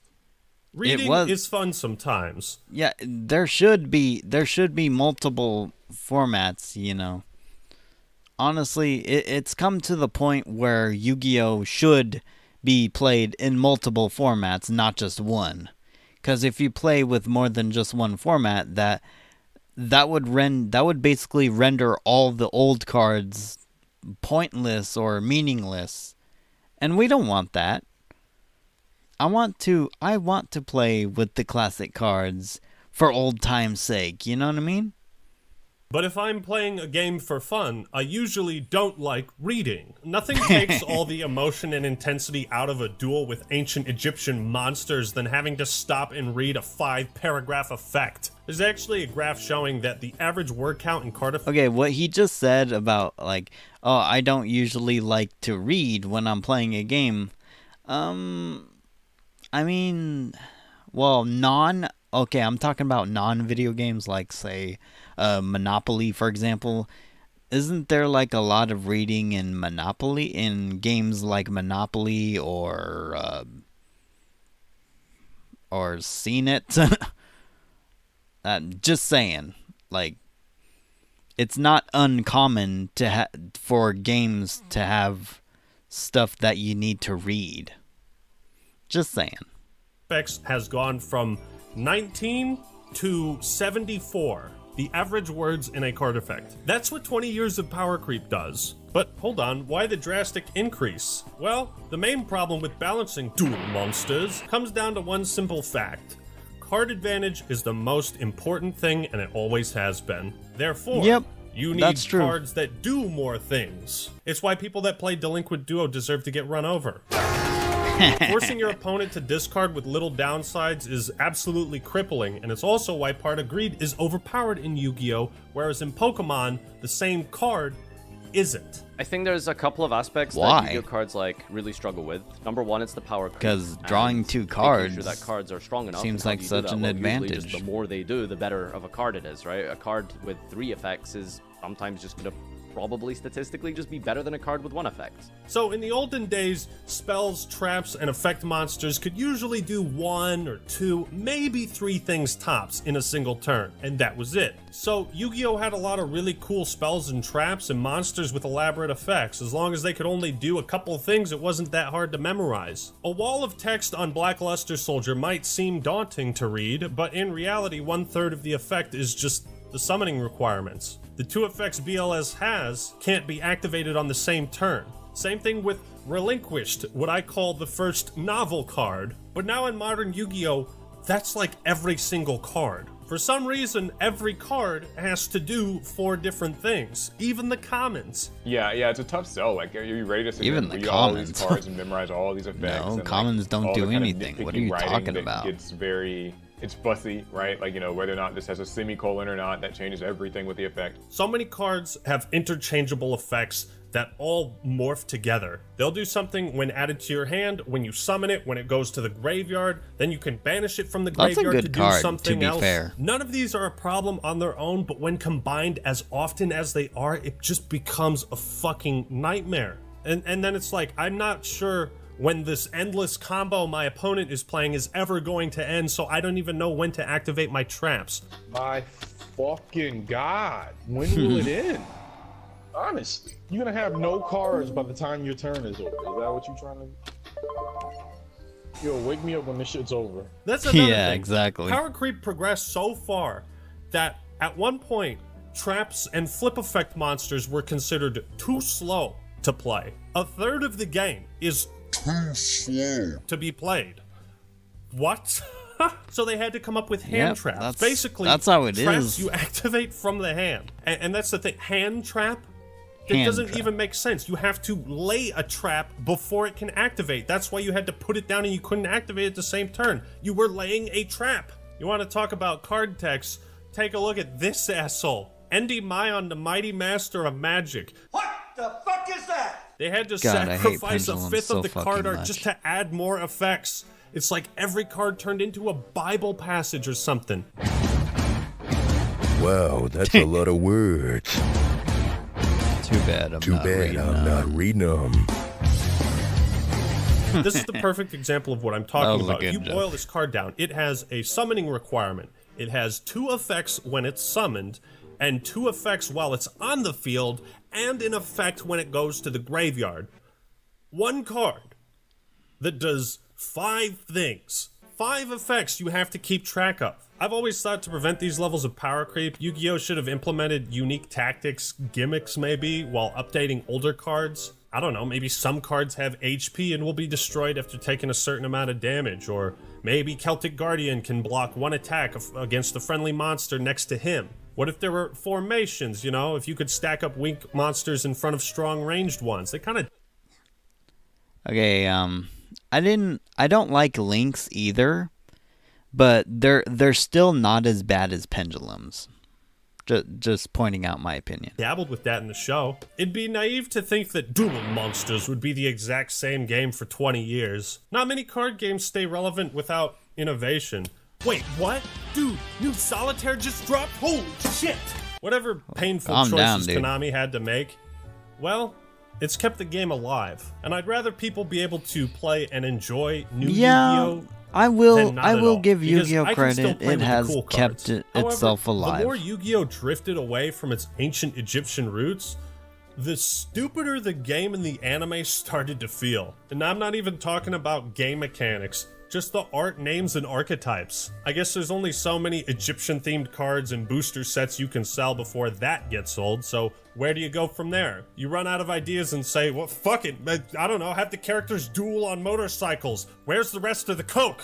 But we need to understand what's really stupid about modern Yu-Gi-Oh! See, back in the day, most cards were pretty straightforward. The names made sense, and only a handful were super long or confusing, right? Trap Hole. You summon a monster, it falls down the hole, it dies. Man-Eater Bug. You flip it up, it eats a monster. It's a bug. Mystical Space Typhoon. Destroy one spell a trap. Mirror Force. You attack me? Sayonara, bitch. The cards had names, art, and effects that all fit a theme or a type of action. I've always thought Michizur was super cool because it's like, okay, one monster's dying and the other one's pulling him down too. Yeah, that is a good card. You pay a cost to bring back a monster stronger than before. Foolish Burial. You're burying your own monster in the graveyard, which some might consider to be foolish. Unless you run Lightsworns. Simple, easy to understand concepts. So, what the fuck happened to Yu-Gi-Oh's simplicity? It's like every new card that comes out is part of some kind of, what is it, archetype? Hey kids, would you rather play the deck with the giant sea serpents, freaky fishmen, and hot mermaids? Or a deck that's based on French and Italian desserts or animal sounds? We went from menacing insects and hordes of zombies to cars? An archetype on cars? It's a combination of naming conventions and archetypes that really piss me off. Look at this one, Parasychroid. It's a fucking bicycle, man. Come on. You summon a bicycle? I have no comments on the roid archetypes. Yu-Gi-Oh! Was a game that had you announce every move you made, so it'd get real tiring if all your cards had stupidly long names or, you know, names that just sounded really dumb. Speaking of which, I can't wait to duel you with my Ga deck. And then I have a Do deck. Yes, those are real archetypes, and I could not stop laughing if you played one against me. I thought this naming convention was just a joke reserved for Gaga I like Gigo. the Gaga. And then Giga Gaga Gigo. And of course, Go Giga Gaga Gigo. Don't you want to play a deck with cards that all start with Clip? I summoned Clifford Disc, which allowed me to get one Click card from my Click deck. Now they got an archetype based on cubes? What is this, Minecraft? Next you're gonna tell me there's an archetype about stuffed animals. Jesus Christ, look at this name. Crimson Nova Trinity, the Dark Cubic Lord. Number 38, Hope Harbinger Dragon Titanic Galaxy. These aren't even names, it's just a string of nonsense words. I can come up with random shit too. Number -73 1/3, Dragonic Spread Shifting Doom Blaster. Dan. Sorry, there's something going on here. I'm sorry, guys. Hold on.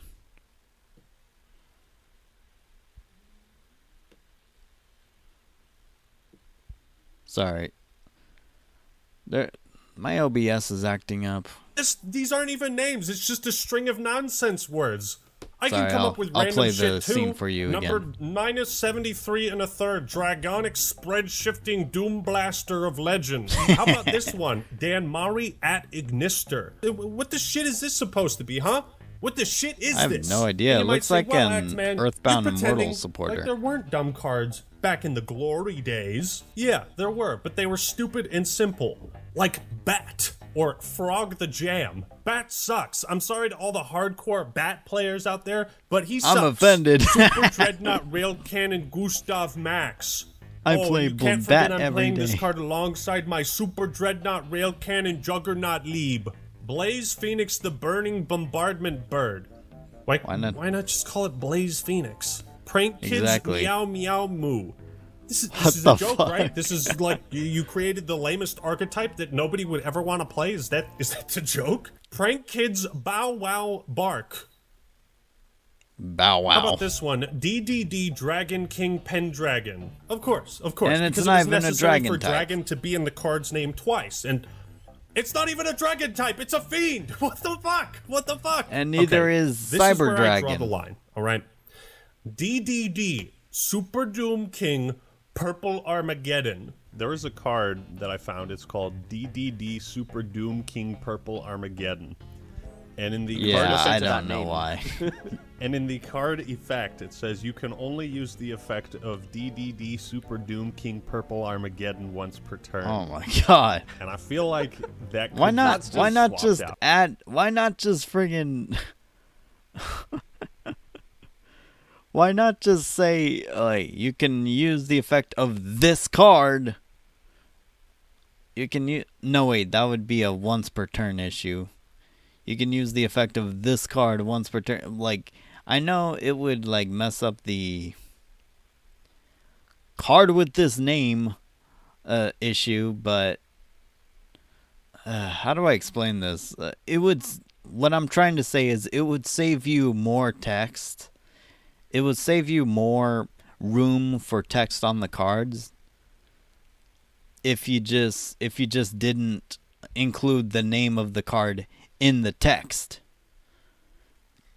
I mean, I know you're trying to make room for text in the cards anyways, since they're gonna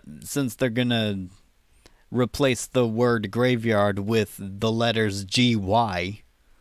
Just saying. You know what I mean? Like, just the once per turn restriction on that card is like 10 words, right? Yeah, it's right. I get why they want to say you can only use it once. Like maybe if you have like multiple copies or whatever, it could be broken. But like, I don't know why they don't just use like a one symbol, like a one with a circle around it or something. Yeah, like one PT and a little circle on the card. Yeah. So yeah, that way, other like, it card just sorta games do says- that. Because the thing is, like, I the don't know why sentence is already Yu-Gi-Oh kind of doesn't. Extra. And then the name of the card is already super long. So now the sentence has to say, you can only activate the effect of DDD Doom King blah blah blah blah blah blah once per turn.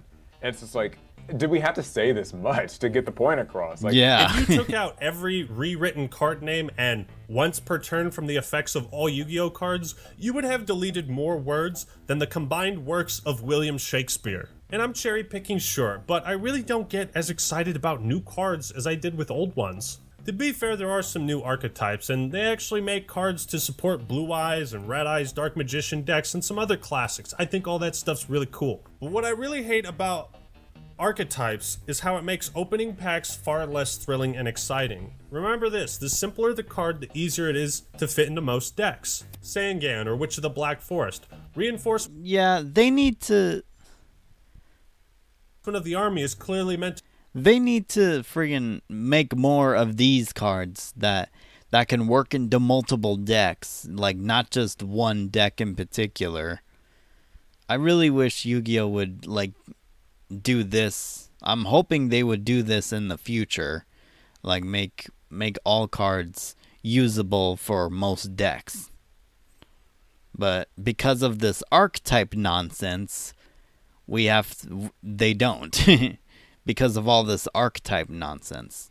Be used alongside Marauding Captain, but it doesn't have to be. But nowadays, when you open a pack and you see like each card has to work in a separate archetype, it just takes the fun out of it. Because most cards in an archetype can't be used outside of that deck. So there's no creativity involved. You either play the deck the card is made for, or you don't play the card at all. No, you can't just put this into your current deck. You have to build a whole new deck with 39 cards that are exactly like this one. That sucks. Yu-Gi-Oh! Is a very complex game, with a long and complex history. It truly is the coolest and dumbest card game ever made. I love it to death, and likely always will. Sure, I can complain, bitch, and moan about ridiculous mechanics, dumb archetypes, and excessive card text, but at the end of the day, had I never played Yu-Gi-Oh!, my childhood would have been way worse. I can always play the version of Yu-Gi-Oh! That I knew and loved, and I don't have to play with the new shit I don't like. Because no matter where Yu-Gi-Oh! Goes as a game or an anime, I'll always be there, ready to Doro! So thank you all for watching. I hope this completely random and probably poorly structured video was entertaining at the least. Big shout out to Paul entertaining. From Team APS, Sladra, DZeef, and Farfa for answering my questions and taking part in this video. That's why I chose Links to the channel give my will be in commentary on this. Thank you, Actio, Mr. The Act Man, for making this video. Like, I honestly enjoyed this video. I have a couple criticisms here and there. I don't know why my OBS is acting up while playing this video, but I mean, I got through it. That's really, yeah. Okay, back to the chat. I want to hear what you guys think. All right. Hang on. All right, back.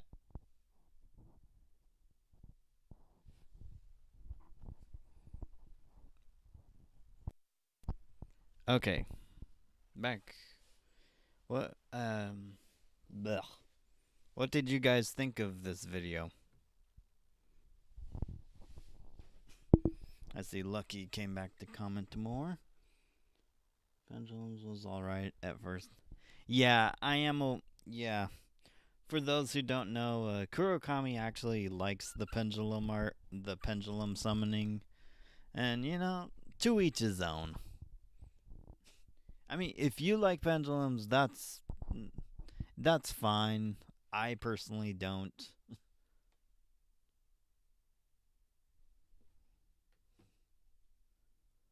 Soft and hard once per turn. Yeah. Yeah, I heard the difference between that is that a hard once per turn is where the card effect mentions the name of the card. The soft once per turn is when it says this card once per turn. So yeah, I am familiar with the hard and soft, but at the same time, you know, they're trying to save room for the text on the cards by calling the graveyard the GY. And, you know, why not just, you know, it's gonna take a while to think of a way to save more text on the cards. Yes, it has lost its relevancy. Yes, I am aware.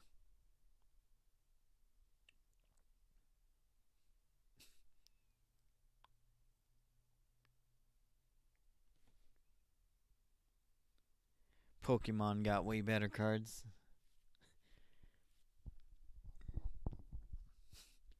There is this new card game that is currently sponsoring Team Samurai X1, and this card game is called Grand Archive. I'm really interested in playing it.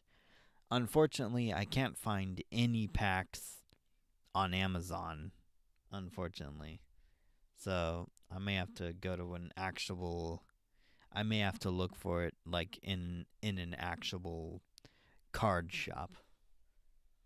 Anyways, that's it for all the. Okay, it's 4:32 over here right now. I still have plenty of time. Okay, the next videos we're gonna be watching are Toonami related. Okay, in Pokemon it's slow, but you don't have to worry about your opponent spamming monsters left and right. That's good to know.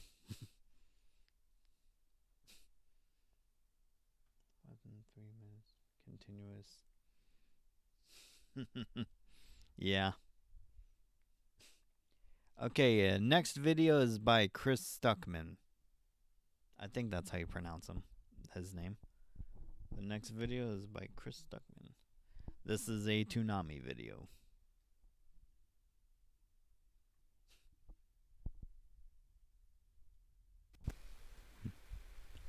Retro Rewind by Chris Stuckman. Topic, Toonami. Alright, here we go.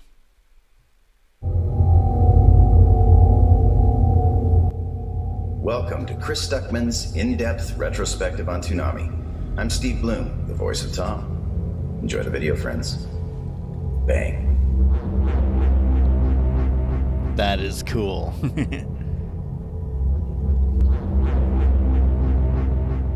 I wonder how Chris found... In the early 90s... I wonder how this guy found Steve Bloom. I wonder how he found Steve Bloom to do this video with him. I can't even get frickin' YouTubers to do videos with me. How did he get a celebrity? How did this guy get a celebrity? I can't even get regular YouTubers to... I can barely get regular YouTubers to work with me. 90s when I was in school, it was considered very uncool to like anime. It was a very niche medium of entertainment in America. Very few people knew about it, and those who did probably referred to it as Japanimation. And it seemed forever destined to populate the early morning of the Sci-Fi Channel or the lesser-traveled aisles of comic book stores. Sure, there were many shows that had reached American shores, and some films that garnered attention, such as Ghost in the Shell and Akira, but they still weren't reaching a wider audience. And I wonder if Astro Boy was the first. You know? I wonder if Astro Boy was the first. If not one of the first animes to ever come to North America. Little respect was given to the English dubbing process of some earlier titles. That wasn't nice. I was just giving them some tips about driving. Hey! I'll never forget one of my first encounters with anime being popular. I was on the school bus, and I would say it was about in 6th grade. All of these kids were piled around this other kid like he had found the first issue of Superman or something. One of the cool kids had opened up his Trapper Keeper, and I was shocked to discover that he was actually bragging about his collection of Pokemon cards. He was showing off his rare foils and everything. Within a matter of weeks, it was suddenly cool to like anime, and I was uncool because I didn't have any Pokemon cards. What's incredible to me is that they are still immensely popular today. Before filming this video, I was easily able to obtain these booster packs at a store less than a mile away from my house. In America, Pokemon received early exposure in this May 1996 issue of Nintendo Power. The Super Famicom game from Japan was called Pocket Monsters, and there were 2 variations of it. The article stated that some Also, I should probably... I should also point out, you know, me being a Yu-Gi-Oh fan, I'm sad to say, but I'm sad to report that Pokemon is actually, like, in North America, Pokemon is actually more popular than Yu-Gi-Oh in North America. I mean, don't get me wrong, Yu-Gi-Oh is still popular. It's just not as popular as Pokemon. I don't know how or why, but I'm sure they have their reasons. Players are so enamored of Pocket Monsters that they have purchased both versions in order to own all the monsters. What the hell's going on? Nintendo Power had no idea that within a short time they'd have a section of their magazine entitled Poke Center dedicated entirely to the franchise. But on March 17th, 1997, everything changed forever. Toonami, baby! Cartoon Network debuted a new programming block called Toonami. It was dedicated to bringing awesome action-oriented cartoons to a younger audience, and nearly all of the shows that they have aired have been anime. In the block's prestigious history, it has literally inspired an entire generation to appreciate art from another land. Its original host was Moltar from the show Space Ghost. Some of the shows that Toonami is responsible for popularizing are Gundam Wing, Yu Yu Hakusho, Outlaw Star, Tenchi Muyo, Sailor Moon, Rurouni Kenshin, Ronin Warriors, and of course, Dragon Ball Z. Yep, I vividly remember being bored out of my mind in class and a kid who I was pals with leaning over and saying, "Hey, are you watching Dragon Ball Z?" I had no idea what he was talking about, but nevertheless, I was intrigued. After school, the first episode I watched was called Dende's Demise, and from then on, I was hooked. I once took a quiz that asked me what my favorite part of school was. I replied that I could run home from it to watch Toonami. Now back then I lived in a pretty big apartment complex, and the school bus only dropped us off at the entrance of said complex, so I still had about a mile to walk home, and most of that time was me running, trying to get home in time for Toonami to start. Homework? What was that? I didn't know what that was. Toonami was on. Probably not the best motto to live by, but hey, I was a kid. I became obsessed with DBZ. My neighborhood comic store is called JC Comics, and I still go there to this day. The store owner has essentially seen me grow up, and we've gone from talking about whatever the newest DBZ VHS tape release date is, to how awesome Guardians of the Galaxy was. Nothing has really changed, to be honest. I used to have a massive DBZ VHS collection, as seen here, which have now been upgraded to the recently released Blu-rays. Wait a second. Look at my old computer. Dear Lord. Wow. I religiously read the manga. Collected countless toys. That computer is like, it's a box. It's a box. Like, modern computers are all flat screens now. Yeah, I know, Yugi. Tell me something I don't know. Yeah. Okay, back to the video. Hold on. Had temporary tattoo books, which, by the way, still have working tats. Wow. I even made some comics of my own, complete with hand-drawn panels. They're not to too pile bad on the nerd looking. even more, my friends and I had our own Dragon Ball Z club in which we would host pseudo battles between ourselves. We'd build up our powers list by completing certain tasks in real life, and then we'd have those battles, and if we did really well throughout the week, we could unleash a Kamehameha wave and defeat our friends.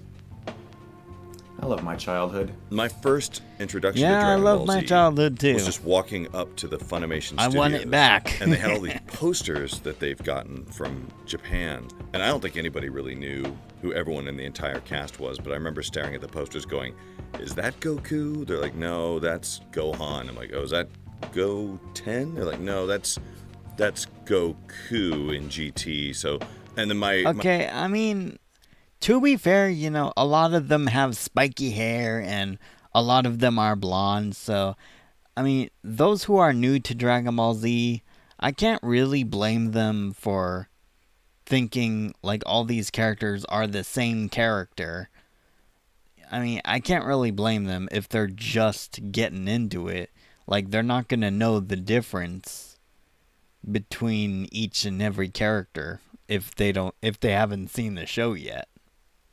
My second introduction to Dragon Ball Z was them handing me a big old bag and them telling me, go watch all of this. Oh and my so I had God. to take it home and watch a bag of video tapes That's of the quite the entire collection. Frieza saga. And they only gave me a few days to do it, so it was just torture trying to get through it so fast. You know, I wish our homework were to watch and review Dragon Ball Z. I wish that was our homework. Interesting, because I'd never experienced anything quite like it before. Like, I'd never experienced a serial anime before in my life. I'd seen Ghost in the Shell, I'd seen Akira, but I hadn't seen anything quite like that. I don't think it really sunk in for me until, I guess in 1999, we had a cast party with all the initial Dragon Ball Z actors in it. We were at this bar called Lonigans, I still remember the name, and we were all watching it run for the first time on Toonami with a new cast, and that was insane. Like, I'd never heard my voice on TV before, much less, you know, on Dragon Ball Z, and everyone was just glued to the television watching and cheering. I would like to think that that was my first true Dragon Ball Z, because that was the time. Sorry, that wasn't me, that was wow, the we're video. doing something crazy awesome. Through the years, due to Toonami, I began watching other great titles and discovered many of the shows mentioned earlier. At first, watching Ronin Warriors or Sailor Moon was simply because they came on before DBZ. But eventually, I became fans of those, as well as Outlaw Star and Rurouni Kenshin. I'm ashamed to admit it's just been in the past few weeks that my wife has introduced me to Yu Yu Hakusho. The only ones I'm interested in, like at the moment, are Yu Yu Hakusho and Tenchi Muyo. But I'm loving it so far. How'd you But first that's discover just it? me. Because I didn't watch it back in the day. I didn't watch it on Toonami. I watched it on Toonami the first time. Because I don't remember watching it, and I think it's because most of the time I was asleep. But you said that you used to watch. Midnight Run. All right. I always watched the Midnight Run.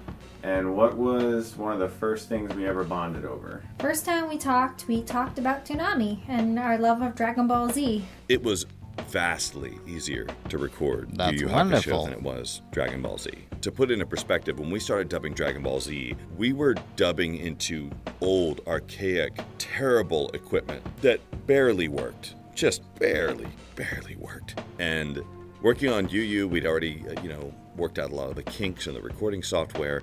And on top of that, when we started recording Dragon Ball Z, we had about 11 actors on our actor list that we could trust to do it. I mean, we're talking Sonny Strait, Sean Schimmel, myself. Oh, yeah, By the time we got first to Yu Yu voice. Hakusho, we had we had some sort of sizable cast list. Casting Yu Yu and recording Yu Yu was a completely different experience. We'd already gone through the war, and it was just pretty easy after that. On July 10th, 1999, Toonami introduced a new host named Tom, who hung out in space on his ship, the Absolution, introducing us to each show. This is around the time Voiced where by Toonami's not success Steve Blum, but skyrocketed, someone else. and they were able to do things called total immersion events, which were mini-stories taking place during the breaks of the shows. I can remember... The little Tom is voiced by, what's his name? I forgot his name.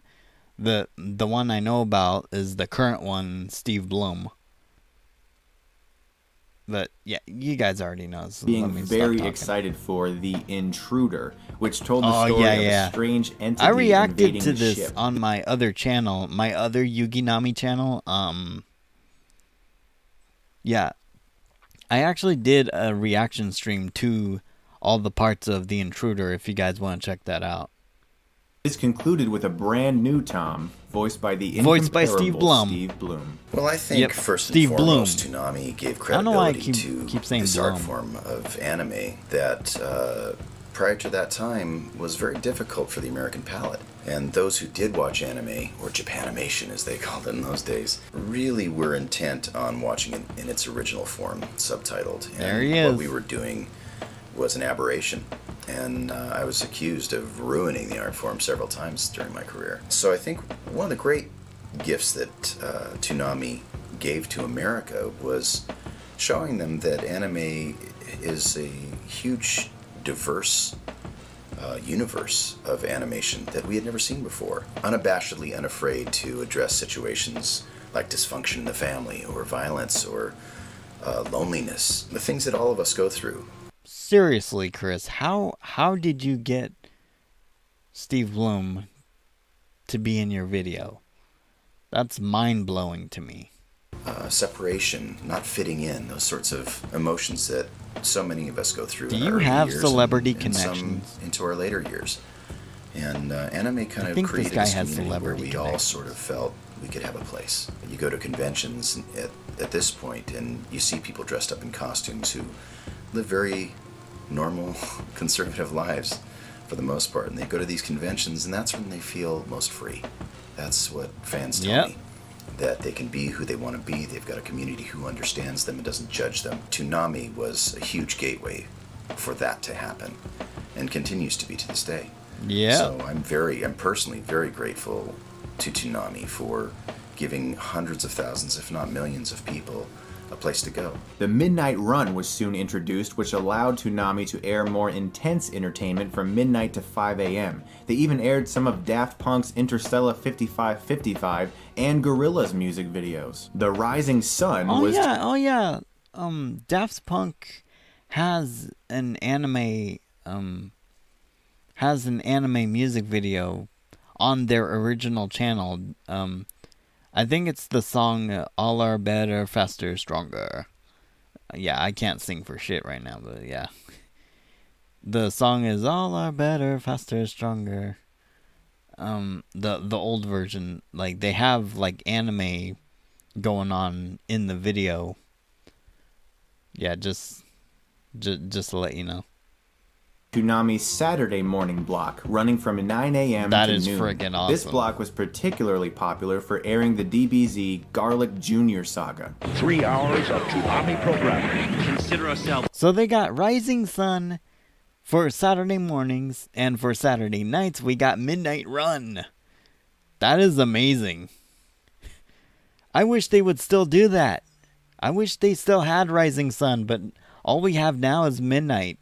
All we have now is Midnight Run. It's fortunate. And it's not even a school day. Toonami, the Rising Sun, Saturday from 9 to noon. You just made my day. A day which will live in infamy. Now the victory's mine! On April 17th, 2004, Toonami moved from weekdays to Saturdays, and its lineup included Naruto, One Piece, Dragon Ball GT, and shows produced in America like Teen Titans and Justice League Unlimited. Toonami even did something called A Month of Miyazaki, airing Castle in the Sky, Nausicaa, Princess Mononoke, and Spirited Away. The amount of amazing Such entertainment they've helped young variety. audiences I to love it. appreciate is astounding. But on September 20th, 2008, Toonami was unfortunately canceled, and the current incarnation remember. of Tom had this to say. Well, this is the end, beautiful friends. After more than 11 years, this is Toonami's This version final of broadcast. Tom, I did not like this version of Tom, where Tom actually had like a face. I did not like this model. It's been a lot of fun, and we'd like to thank each and every one of you who've made this journey with us. I like back when Toonami his wouldn't have head been was anything like a without you. helmet. Hopefully, we've left you with some good memories. So, until we meet again. Yeah, they stay did. They gold. did leave me with good memories. I'll give them that. I had kept in touch with the guys in Atlanta throughout that period, and we had done a few other little things together, but I never thought that we'd actually get to go back on the air. The outpouring of support during Toonami's hiatus was amazing. The fans are rallying. There were websites that were dedicated to bringing Toonami back, and I'm grateful to those guys because they kind of kept it alive. It was a very sad time for anime fans and fans of Toonami in Yeah, general. I know. For years, I participated remember, in petitions to believe me. revive the block, and I even started my own YouTube channel, which was one of my first YouTube channels, that was entirely composed of my attempts to recreate Toonami promos. And it actually did okay. The channel's no longer up anymore, but here is a Aw, look at really? one of my original promos. I would want to see that. Your own Toonami promo. How can he be so strong? I would have wanted to see that. Like they were nothing. I am a super elite. Now he's sealed his fate. This planet is his Sorry, readjusting the mic. Who does this fool think he's dealing with? He's beneath me.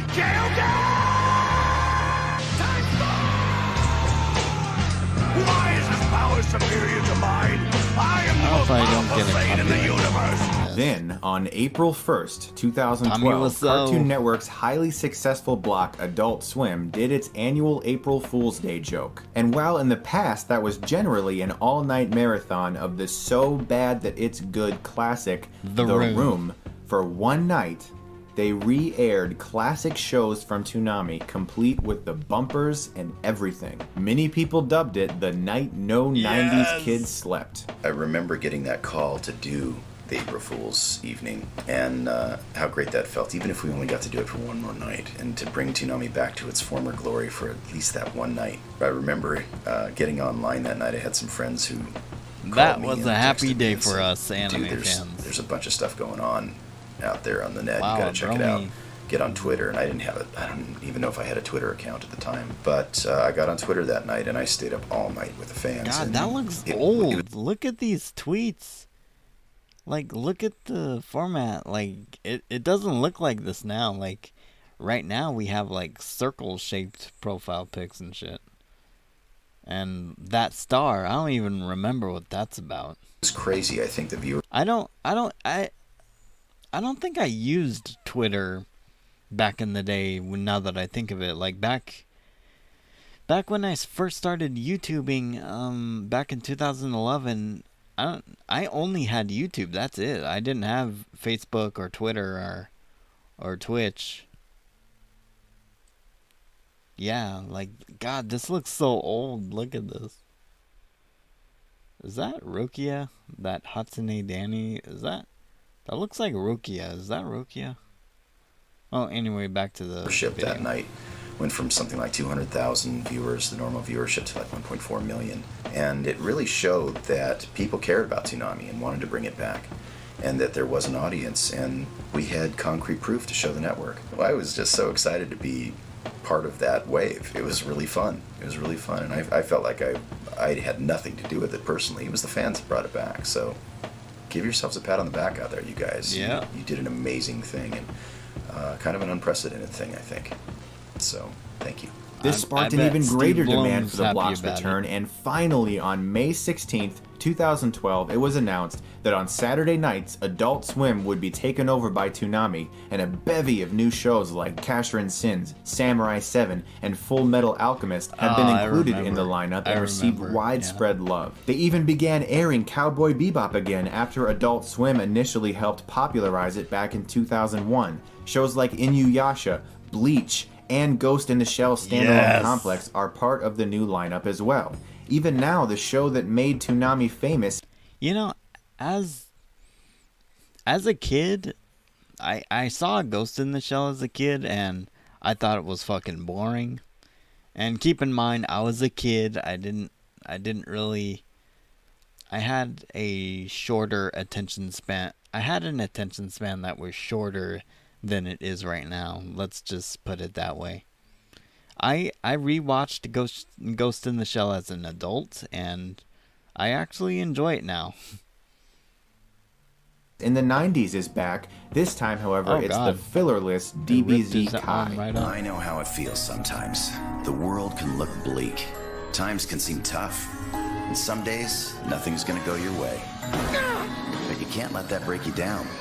You can't let that change who you are. I'm a lot of things, but I'm not a quitter when it comes to my dreams. Nobody puts Dandy in a corner. You're gonna have to dig deep and find that extra positivity to keep the grind from grinding you. I may not be as talented as the rest, but nobody has more guts. Whether that's staying positive when everything seems... I loved these, by the way, like these motivational those motivational speeches that Tom did.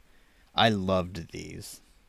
Against you. No matter how nasty this place may be, you and me are gonna fight our way through it. Or being positive and helping somebody else out. There's a great power inside you just waiting to be unlocked. Believe in your ability. There's one thing I'm sure of. Positivity will be your light in the darkness. You can do it, Goku! Absolutely. Now, let's get back out there and keep fighting the fight. I am not about to give up! How does it feel to be part of something that's so positively shaped lives? Well, humbling. It never gets old, and it gives me a new center every time I hear a fan tell me that Toonami was their childhood. We love you, Steve Bloom. No homo, though. And I hear that a lot just these days. wanted to point that out. My standard answer is, well, look how great you turned out despite that. As irreverent as we were throughout all the years in Toonami, we really, underneath it all, were delivering a positive message, and we were delivering a great product. So, yeah, I mean, humbled is probably the best word that would describe being even just the smallest part of any of that. I will say one of the most incredible fan experiences I had was talking to a guy who showed me his arm, and there was barely any of it left, really. It was just this wrinkled up, leathery skin over a small bone, and that was supposed to be like his shoulder. He told me that when he was really young, he's playing hide and go seek with his brothers and sisters and friends, and he ran through the kitchen and poured, by accident of course, a boiling pot of water all over him. And oh my he God. told me that it was the most excruciating pain he'd ever had. And he was in the hospital for months and months and months with reconstructive surgeries. And he said that all he did during that time was watch Dragon Ball Z. And wow. It was something that was very dear to him, and it helped him get the strength he needed to kind of keep going. And that one got me. And that one really got me. Wow. Toonami has been a major part of my... Wow. That story really got to me too. Like, holy shit. Life. Even if you were a fan of I was stunned by that. I was stunned by that story. Holy shit. Anime before Toonami came along.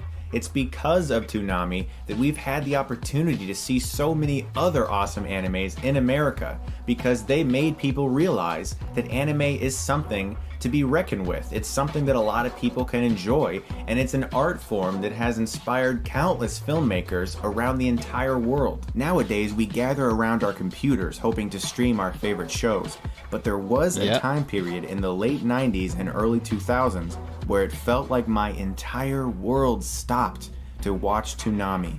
My friends and I would gather to discuss the latest cliffhanger on DBZ, and since the internet was still in its relative infancy, it was considerably easier to avoid spoilers from Japan, since these shows had all aired there already. I spent a large... Yeah,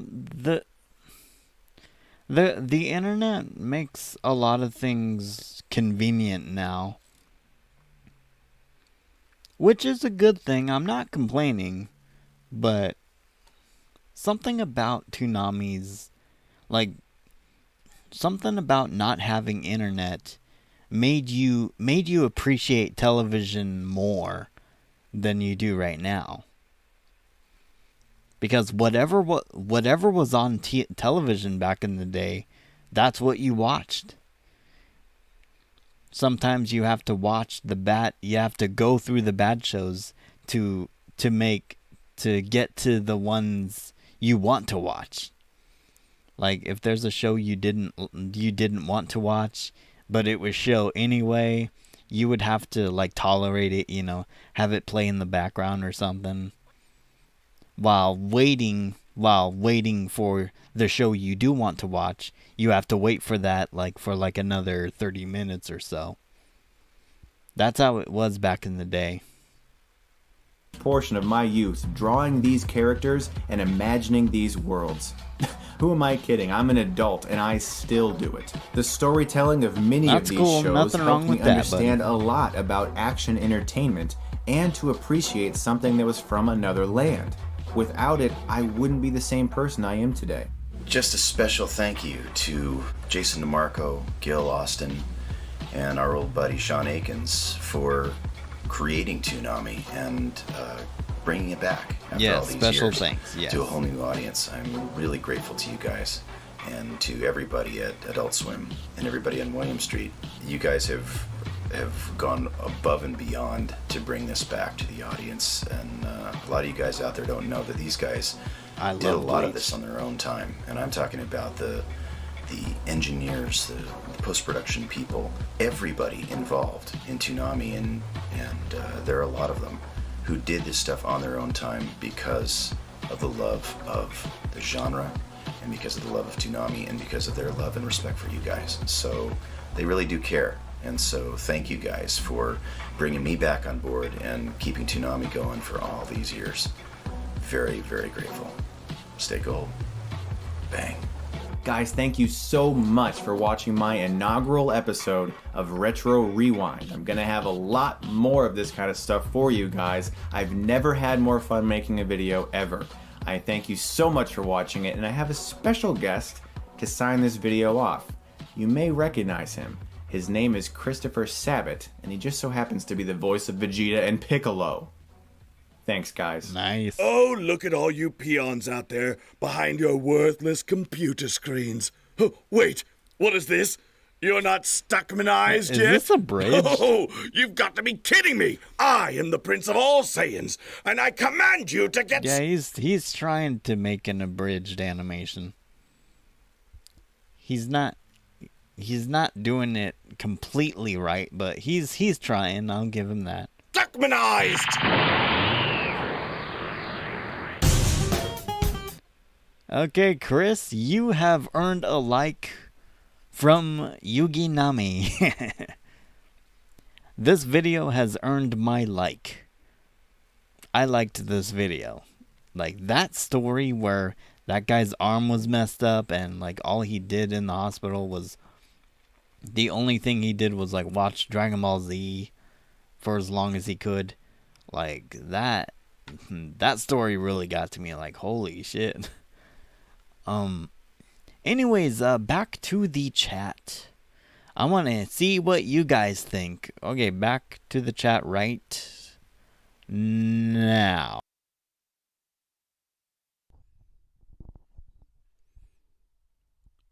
Zatch Bell? Ugh. I feel like I'm going to be bitched at for not remembering it. I'm looking it up right now. Hold on. I hope this doesn't fuck up my OBS.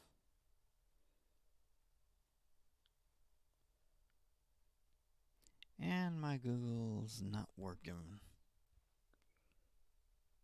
Okay, here it is. Zatch Bell.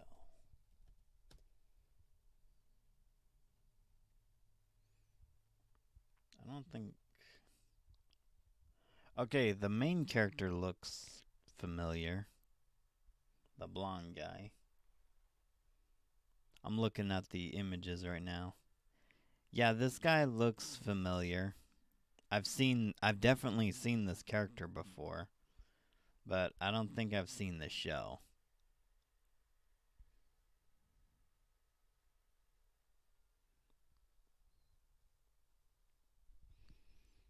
Zoid used to be on Toonami along with Gundam.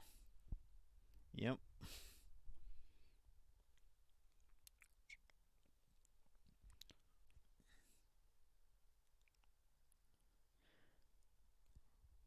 Alright, the final video we're watching is actually by Nostalgia Critic. Even though I don't watch this guy anymore, like he made a video on Toonami and I thought, fuck it, I'm gonna watch it for this stream.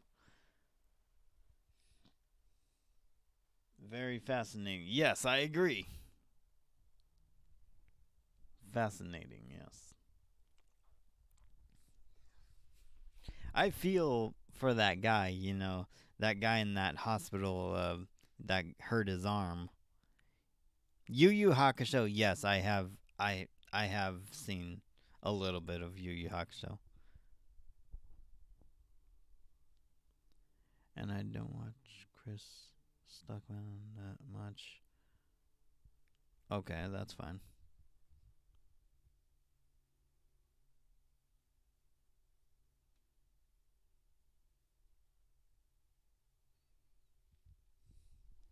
Okay, anyways, Nostalgia Critic. Here we go. Alright, Toonami by Nostalgia Critic, aka Channel Awesome. Well, this is Channel Awesome's video. This is a Nostalgia Critic episode. And since he's talking about Toonami, I decided to react to it. Let's fucking watch this. Now, I should probably let you know, I haven't seen Nostalgia Critic. I haven't seen Nostalgia Critic's videos in a while.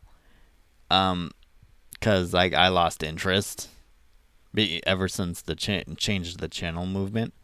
But you know, since this is Toonami, and you know Toonami anime and whatnot, I decided to react to this. Let me move my character here. And let's watch. I hope you guys can hear it fine.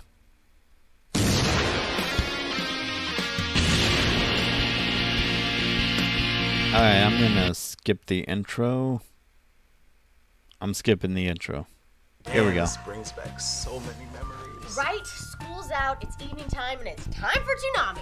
Oh, you Hell did the yeah. greatest lineup of animation ever? Yeah, I did. Thank you for correcting me. All right, let's get this party started. Will you kids keep it down? Some of us have actual work to do around here. But Critic, we're watching Toonami. I don't care what you kids are into nowadays. Just turn that down before I turn you down. What does that even mean? I don't care. I'm old. Turn it down. I'm old. That's better. Work, bills, adulting. I said pitter-patter. Wait, I don't get it. Isn't this an episode on Toonami? Well, it was just past his age range, so... So he doesn't know the impact it had on so many people? Yes, he's one of those. He's gotten old.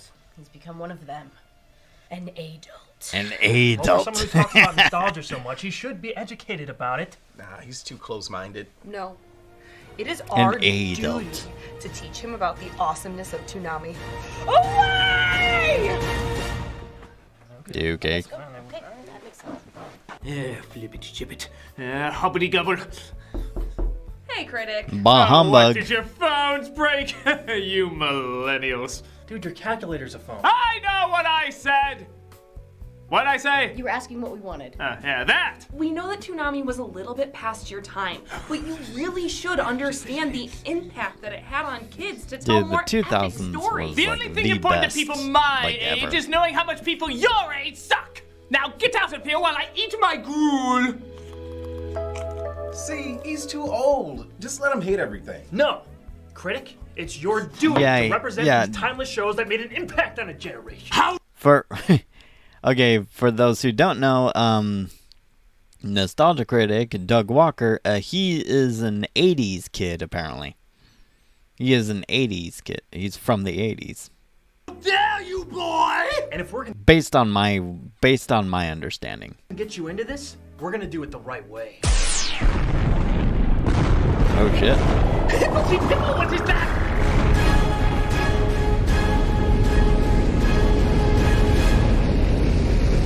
Oh yeah, it's Tom. Or someone in a Tom cosplay, I think.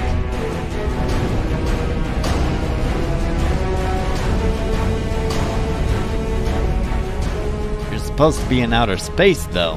Why? What are you doing in the city? Tom? Wait, you know who Tom is? Oh, maybe I watch a little Toonami. It's time to kick ass where there was none and enlighten those who doubt the awesomeness. No! This is both humbug and poppycock! Come on, critic. It's time for you to see the light. Oh! My bones are frail and brittle! Come on, you're not that old. Okay. In 1997, the then relatively new Cartoon Network ran a weekday series Dude, my of shows childhood called was the Toonami. best. This wasn't their 100% family-friendly programming, but it wasn't their late-night grown-up Adult Swim programming either. It was somewhere in between. They mostly focused on series with a lot of action, slightly to extremely mature themes, I don't know and what the usually hell had a that leaning was. towards a Japanese style of animation. In fact, many of the shows were imports from Japan, introducing a whole new generation And that was to classic awesome. anime that, while available in America, didn't have nearly the same following until Toonami came along. The problem is, while I was aware of its existence though, I saw only bits of it at a time. I didn't really grow up with Toonami to fully reflect on what it meant to so many people. But we did! But I did. We're gonna go through all the shows that left the biggest impact on us. Now keep in mind, we didn't grow up with every show on Toonami, so some parts will be missing.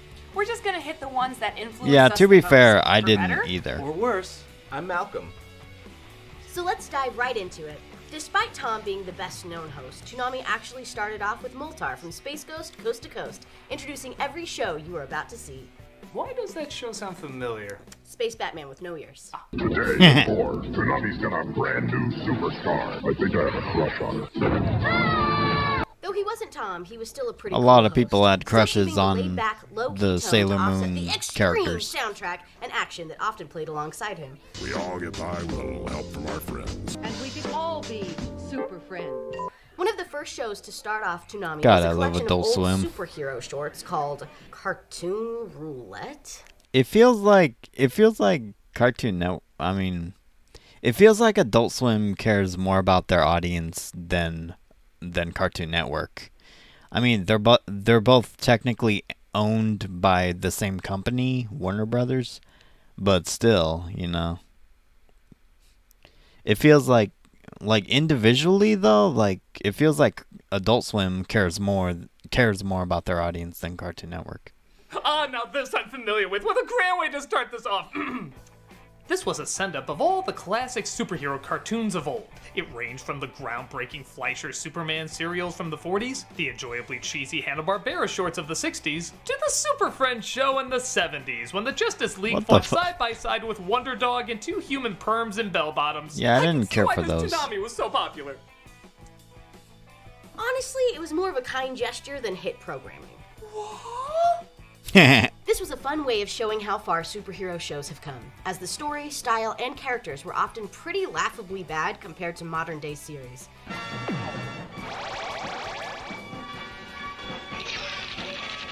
It was the equivalent of showing the Adam West Batman before the Dark Knight. It was just interesting to see how far we've come. And the Wonder Twins, Zan and Jaina, with their space monkey, Gleek. Regardless, it was still cool to see the history of many of these icons in animation, and some of them, like the Fleischer cartoons, still have amazing animation that would inspire many classic cartoons of the future. So, while hilariously dated, it was also neat to see what some of the great superhero shows we've grown to love today were inspired by. There's a lesson here somewhere. Yeah. Don't listen to him, Wonder Dog! I'm sure Captain Caveman will need a sidekick soon! But not every show had dated animation. Some was cutting edge, like the first fully computer-animated TV show, Reboot. Ever wanted to see Canada's version of Wreck-It Ralph? It's gotta be less scary than their PSAs. Reboot's the game changer about changing games. I've heard of this one. I did not care for it. While the show ran in syndication, It did not look Reboot interesting to me. got I didn't its even biggest watch following this. on Toonami, even to the final season premiering on it. The gist is a computer system city known as Mainframe, constantly under attack from the viruses Megabyte and Hexadecimal. It's up to the Guardian program, Bob, with his friends Enzo and Dot Matrix. They catch you in rivers, I'll be quiet. To defend Mainframe from the viruses and GameCubes. No, not those GameCubes, unless Batman Dark Tomorrow's in there. Sent into the city by the user. Precisely. Reboot was a really fun and unique show. It was the same production company, Mainframe Entertainment, that also produced Beast Wars Transformers. This show was imaginative, interesting, and filled with some very memorable characters. Even though they look like the Lawnmower Man ate the rock from Mummy Returns. You don't get it, man! You weren't there! But I was! But you didn't care! Well, yeah! Okay, then. Who just won that? It may not look as impressive all these years later, but the design style actually worked for the show, and when you consider the time period, it's definitely a technical achievement. How dare you interrupt me when I'm putting on my face? Unfortunately, Reboot ended on an unresolved cliffhanger, and there hasn't been much talk about finishing the story in the years since. There was a lot of shows reimagining released recently called Reboot the Guardian Code, but the less said about that, Oh my god. Though Too it bad started we off can't a bit see more dislike kid-friendly, ratios it got more anymore. intense and adult We have as the to jump show through went on, hoops to leaving look many of us through with a them show now. that, while dated looking, was still stylized, groundbreaking, and gave us some cool adventures. It Sorry, I had to ironically doesn't need a readjust my reboot chair. to be remembered fondly. But as mentioned before, anime played a big part in Toonami's lineup, and one of anime's biggest names is Sailor Moon. Ugh, no need. I've covered this before. But I can cover it correctly. Oh.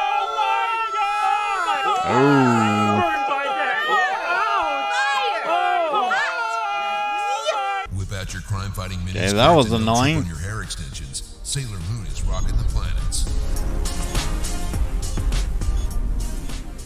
The 90s were all about girl power. And Dunkaroos. It was a movement. And nothing defined that Okay. more than Sailor Moon. Sailor Moon follows the adventures of Serena, a teenager who discovers that she has the ability to transform into a magical Sailor Scout from the Moon Kingdom. She later discovers that there are 4 other girls who also have these powers, and together they form a team that must fight the powers of the Negaverse to protect Earth. Oh, please say the leader of the Negaverse looks like this. Kinda. Each Yeah. scout is named after the planets: Sailor Mercury, Mars, Maybe. Jupiter, Venus, and of course, Moon. Moon's not a planet, it's a moon. You're a moon.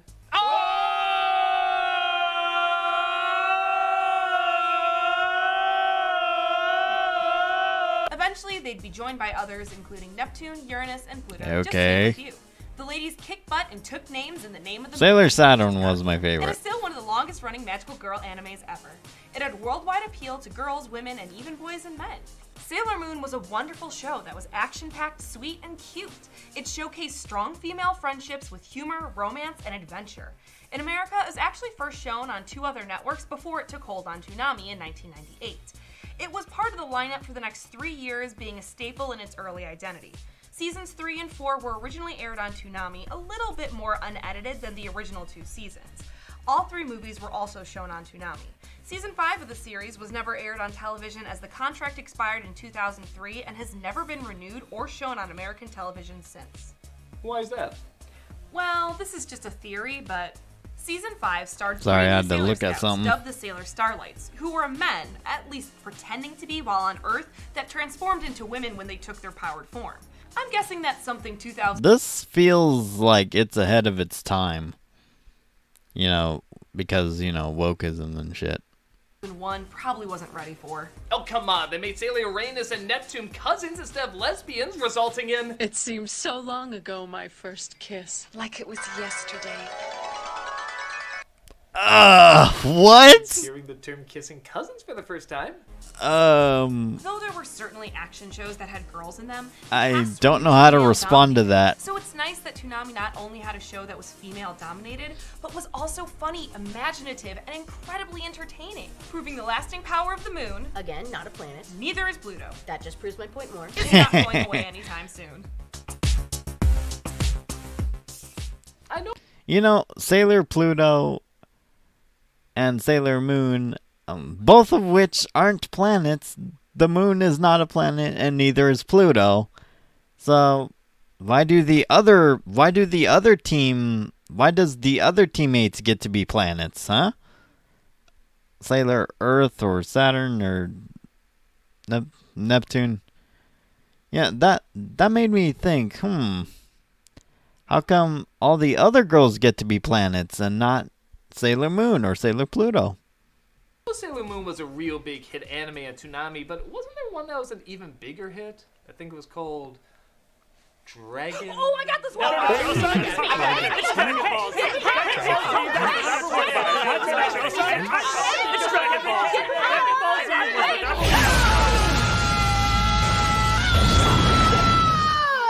Dragon Rice? Dragon Ball Z. Set your screaming volume to over 9,000. One of the most popular animes of all time is flying right at you with Dragon Ball Z. Hell yeah. What can be said about Dragon Ball Z that hasn't already been said? There are a couple of animes that immediately spring to mind when you hear the word. Dragon Ball Z was definitely one of them.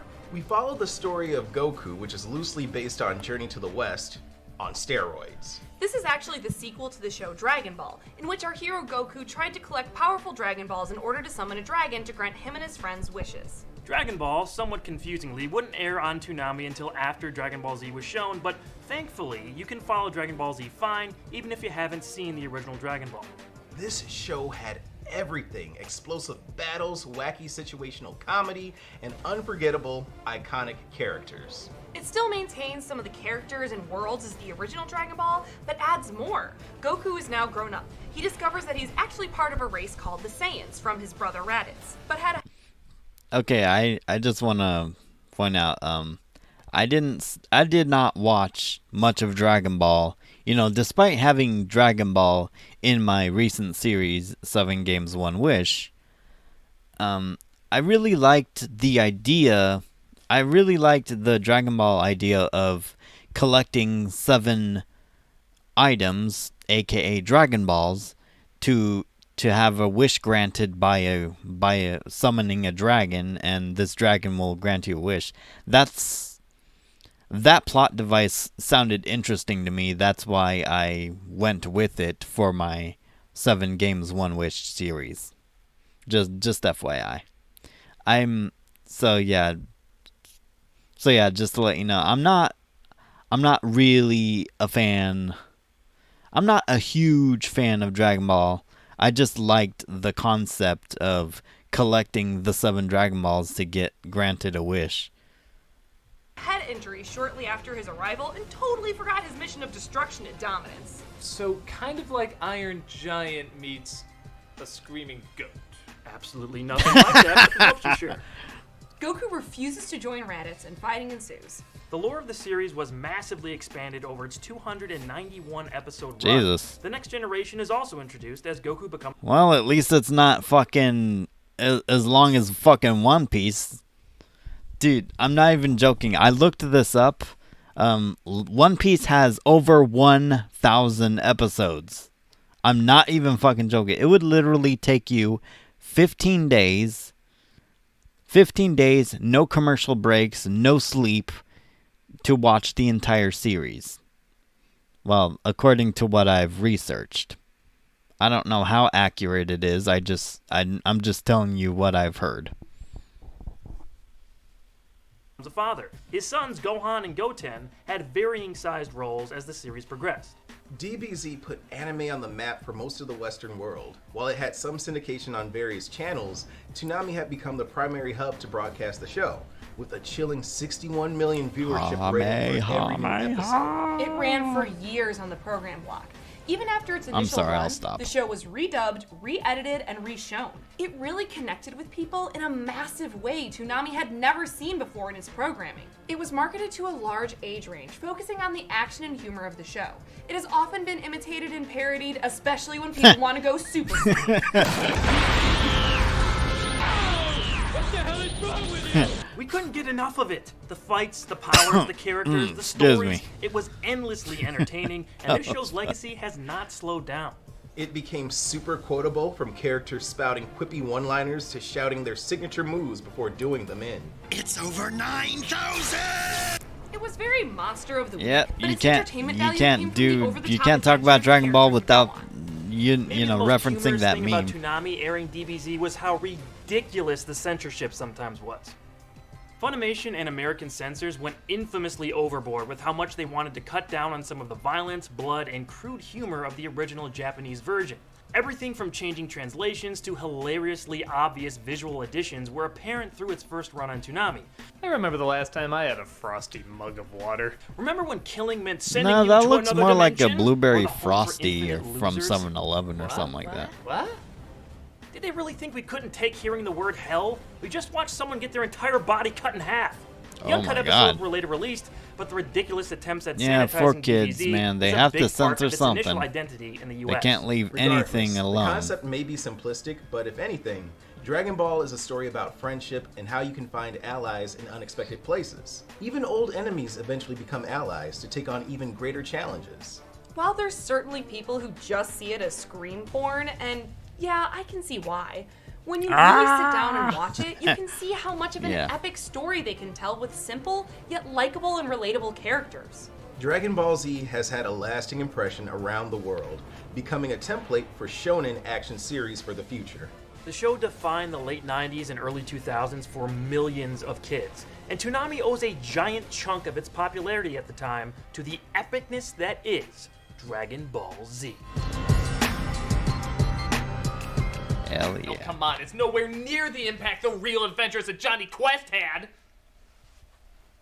What? I just want to talk about something I know. Somewhere in between the 60s, where everything Yeah, I was wasn't. shadow. I didn't watch Nowadays, this where one Tom and either. Jerry are invited on missions. Johnny Quest had a surprisingly decent show. Based on the campy spy cartoon from the 60s, Hanna-Barbera gave Johnny Quest a total upgrade, including better animation, Well, more I complex guess we stories had and to characters, add some and high-tech cartoons in there. ish CGI. Yeah, what were you saying about the CGI on Reboot again? That was a long time ago, things changed. The CG is cleverly used just when they need to enter the virtual world. The rest of the show is hand-drawn and, while still kid-friendly, had a bit more of a mature edge to it. Bandit! Code Lyoko did the exact same thing. And I thought that was more interesting. Come on, Bandit, over here! Okay, I said a bit. It could be kind of silly, but it's Johnny Quest. It's kind of expected. With weird elements like the Quest virtual worlds, Hachi now having psychic powers. You know that old Indian cliche. You know, I'm assuming Johnny Quest is older than Code Lyoko. So, I wonder if Code Lyoko got their idea from this show. Now that I think of it, let me know in the comments or the chat. And like I said, giving the dog still a prominent role, you could tell it didn't want to totally lose its corny roots. It only had 2 seasons and never rose that high in the ratings, but Toonami still gave its reruns a home. While it's nothing great, it's a totally serviceable cartoon. A series of adventures to entertain you for a bit, and probably be forgotten in the near future. So why are we talking about it again then? Because this intro is amazing! They ripped off. Okay, that was worth talking They about. ripped off. Yeah, I'm so glad I ripped that off. In summer of 1999, it was decided Moltar would be scrapped from hosting duties, and rather than pick an already existing character, they made one from scratch. Tom finally entered the picture looking like Bomberman if he was pregnant. He was voiced by Steve Bloom, and the following year was given a look that reflected the fact that he was voiced by Steve Bloom. Actually, he was first voiced by Sandy Strait. Yeah, I was gonna say it wasn't Steve Bloom at first. That's all I was gonna say. Yeah. Brilliant enough. Toonami also extended its runtime by an additional hour, showing its popularity was growing. They also added reruns of classic shows like Fuck Batman. yeah, Toonami is the They best don't quench my block fantasy to ever. be chased by 5 alien women who all have the hots for me. No one's gonna stare at me? We're used to it at this point. Get your digital bikinis ready because Wait, is it mirrors the same footage of Tom being played over and over? He has a condition. It's called limited Toonami budget. Yeah, he's very sensitive about it. We try not to bring it up. Oh, sorry. I'll pretend I didn't hear that. Anywho, Yeah, get your don't be digital bikinis too ready sensitive. because we're making a PG show Don't out be of something that was insensitive. clearly meant to be an R. Tenchi Muyo. Tenchi Muyo was a harem anime with situational comedy that escalates into surreal space fantasy adventure on a whim. It focused around Tenchi, a 17-year-old boy who I haven't seen this yet, but I want to. It's time to conquer Earth! That'd be a very different show if it went that angle. You sure it isn't? Over time, 4 other women who are strange, energetic, and did I mention hot as hell, It's an anime, you don't need to. arrive at Tenchi's home and constantly try to get in his pants. A family picture. You don't know the half of it. It's or not. Maybe you only know. Bruh, it's not a family picture, dude. Like, anime has never been for an entire family. Maybe Spirited Away, but that's it. The half of it, as all the nudity was constantly covered up on the show, as well as all the swearing being redubbed and the blood being edited out. Did 4 kids Oh, it's like an HBO family edit cut of that? Clockwork Orange. If it was me. Despite it not having the intended adult edge to it, Tenchi Muyo was still fun, fan servicey, and something you desperately scour the video store to find unedited versions of. Later, Toonami would release other Tenchi properties, including Tenchi in Tokyo and Tenchi Universe. And while they certainly left their mark on their fans my. as well, Tenchi Muyo is the one that Toonami fans remember introducing them to a situational problem none of them ever had, but they so wish they did. Well, you think that got heavily censored? Wait until you see this next one. Huh? Look at what it used to be. Oh, okay. Why wasn't that on Toonami? They should have made an English dub of that. Spice and everything kick-ass. The Powerpuff Girls are here to save the day with their wide eyes. Yeah, of this justice. is the cartoon worth talking about right here. To this day, my favorite lady group. Though it already had a huge following on Cartoon Network's segment called Cartoon Cartoons, they were badass enough to air on Toonami as well. They were Honestly, it awesome almost enough makes too to- much sense. yeah. Though not an anime, you can tell it was heavily inspired / heavily satirizing that style. And seeing how Toonami was neck deep in anime, it only figured to have a show that was both an homage and a parody of it as well. Created by Professor Utonium. What's he a professor of? Xology. He accidentally creates the Xology. 3 Supergirls, as you do, one night in the lab. Blossom is the leader, Bubbles is the soft, kind one, and Buttercup is our tough ball of angst. To their credit, they stick to these personality tropes way better and more consistently than some girl gangs. Mamma Mia, anyone? No thanks. No. The show is full of fun dialogue, a great art style, and characters that were new and creative. The villains especially stand out. Creepy Him looks different than any other animated character I'd ever seen. The Amoeba Boys, Sedusa, Mojo Jojo, classic. Not to mention the mayor of Townsville calling on these kindergartners. Okay, I have a criticism to give here.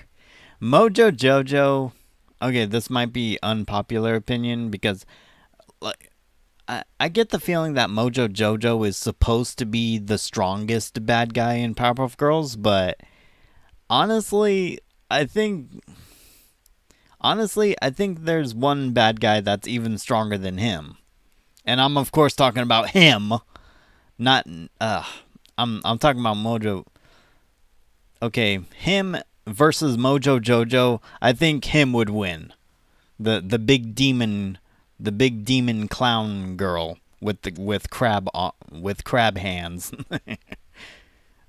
I think him would be is way more intimidating. Like I think she's a bet he's a better villain than Mojo Jojo.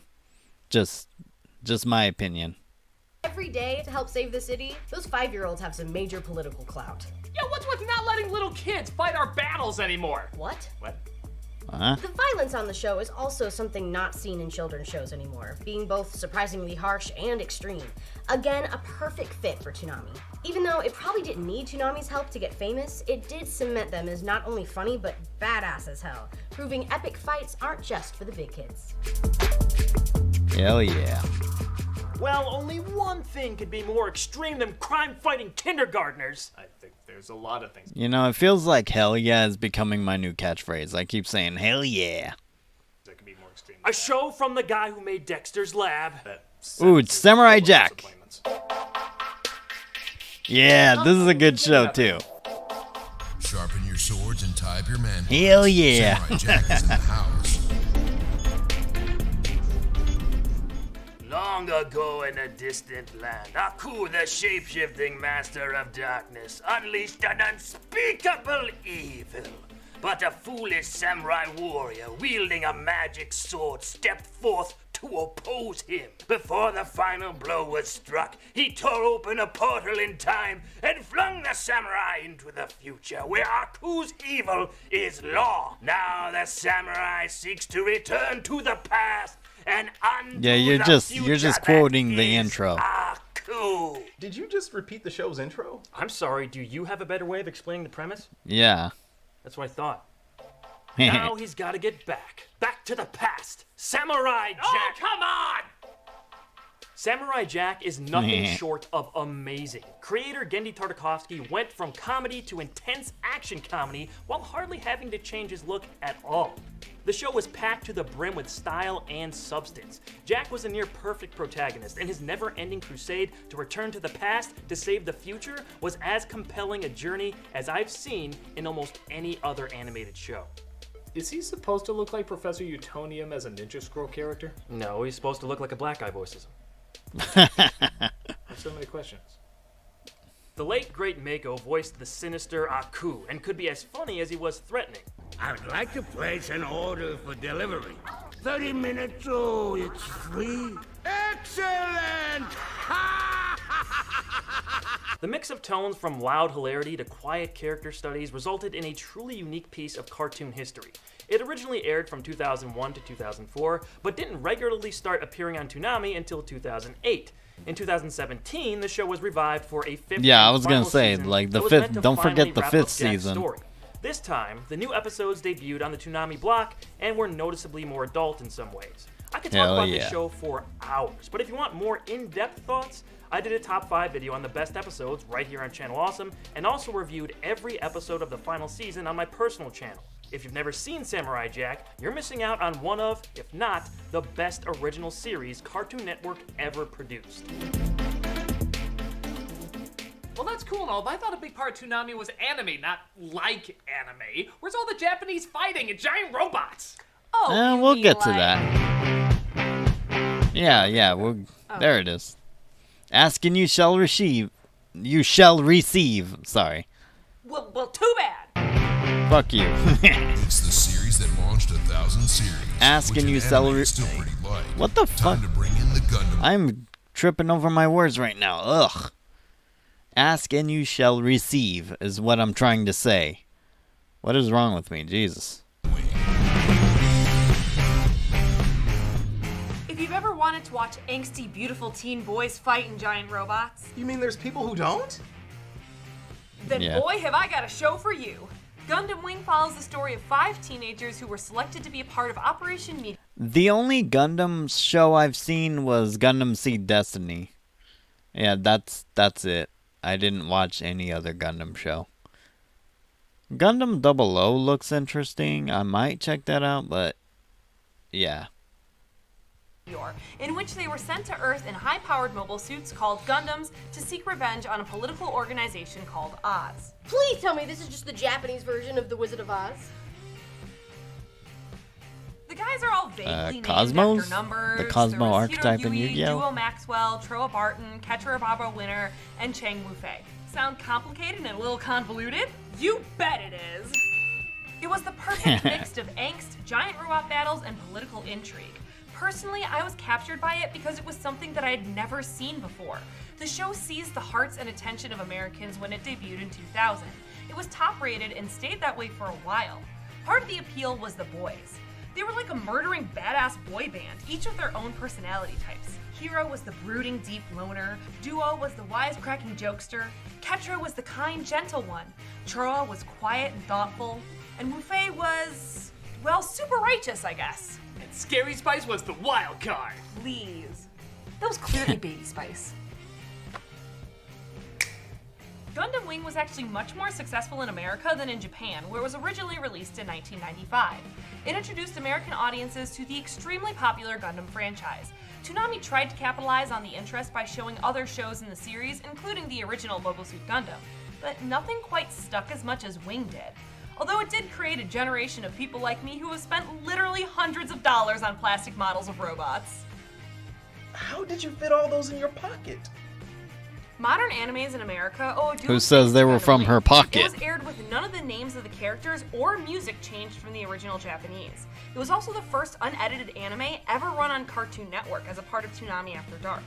I always remember staying up until midnight to watch these unedited episodes, where the characters said death and swore and had blood in a battle. Yeah, the early 2000s were a more innocent time. Oh, I don't know, it gave us this.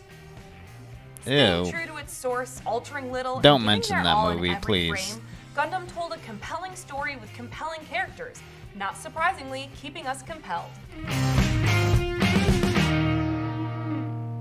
Well, I like my big robot animes to constantly rip off Batman. You mean you actually saw? Bingo! It's showtime! Showtime! How about that? A Toonami anime the critic has seen. I think you just thought James Bond joined Power Rangers or something. Big O is like a collection of I saw five this, different sci-fi shows I'm not that a- don't go together. Yet I saw this anime and I didn't care for it, honestly. somehow, they really don't go together. But the elements they're combining are still pretty damn cool. A man named Roger Smith wakes up realizing his memory has been erased. As it so happens, everyone's memories around him have been erased too. Rather than, look for answers, everyone stays in their futuristic cities where the rich are encased in giant bubbles and the poor are left to decay in the real world. You said this was science fiction. Androids are a big part in the Yeah. city's environment, and one named R. Dorothy is created as a decoy for a real kidnapped girl. But since the girl is never found and the android has nowhere to go, she stays with Roger and his butler, trying to stop wrongdoings and, if there's time, figure out what happened to everybody's memories. Oh, and for no reason at all, Giant robots! Why? Because giant robots! yeah, on one level it's a Monster of the Week show, on another it's a crime-fighting show, on another it's a social commentary show, on another it's a buddy-buddy show, and on another it's Blade Runner. It's far too many elements to go together, but they're very cool elements to go together. And the style within both the characters and the designs reflect that. Our Dorothy is one of the great deadpan characters. She has little to no emotion, is strong as hell, and drives Roger crazy with her robotic preciseness. It's like if Daria was the Terminator. You mean Dorothy's going to be living with us? It's not because I want to. Do I have to make you get out? You may try, but I'm doubtful that a mere human would have the strength. You know a show is working when the opposite version of the character is presented, and it's legitimately creepy. Just seeing her smile is like when Wednesday Addams smiles. It's kind of terrifying. Goodbye, negotiator! The show Shit. sadly didn't do very well in Japan, meaning they had to stop at 13 episodes, even though they wanted to do 13 more. Well, Toonami enjoyed it so much they co-produced the rest of the episodes to finish it out. There were just too many people who wanted to know what was gonna happen next. Does it work as a whole? I suppose not. It is too many different elements coming together. But those elements are so memorable and awesome that I can't see myself ever forgetting them. It may have had a short run, but it's one of the most memorable short runs an anime could ever have.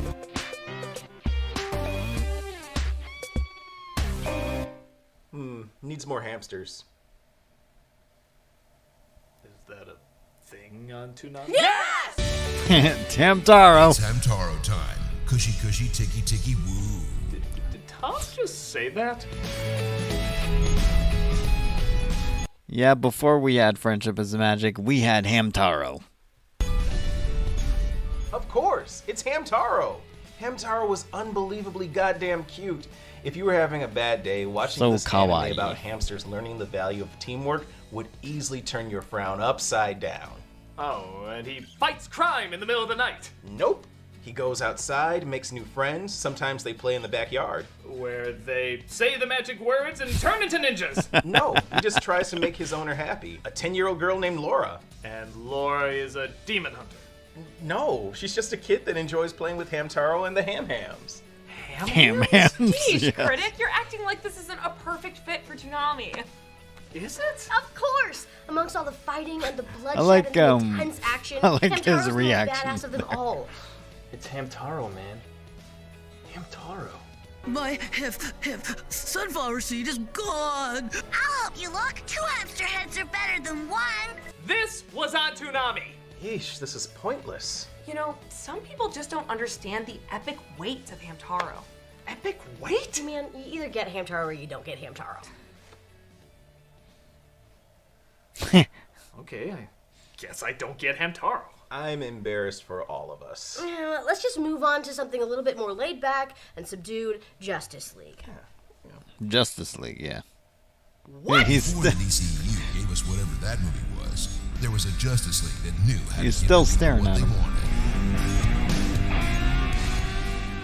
Justice League is such a quality show. The animation is excellent and consistent. The storylines are engaging and exciting, not dumbing things down for a younger audience, but bringing every age along for the ride. And the chemistry between the main core superhero group is my favorite in all of DC adaptations. Also, let's be honest, having Martian Manhunter and Hawkgirl part of the main group ruled. You mean it's a Harvey Birdman crossover? I said Hawkgirl, not Birdgirl. Oh.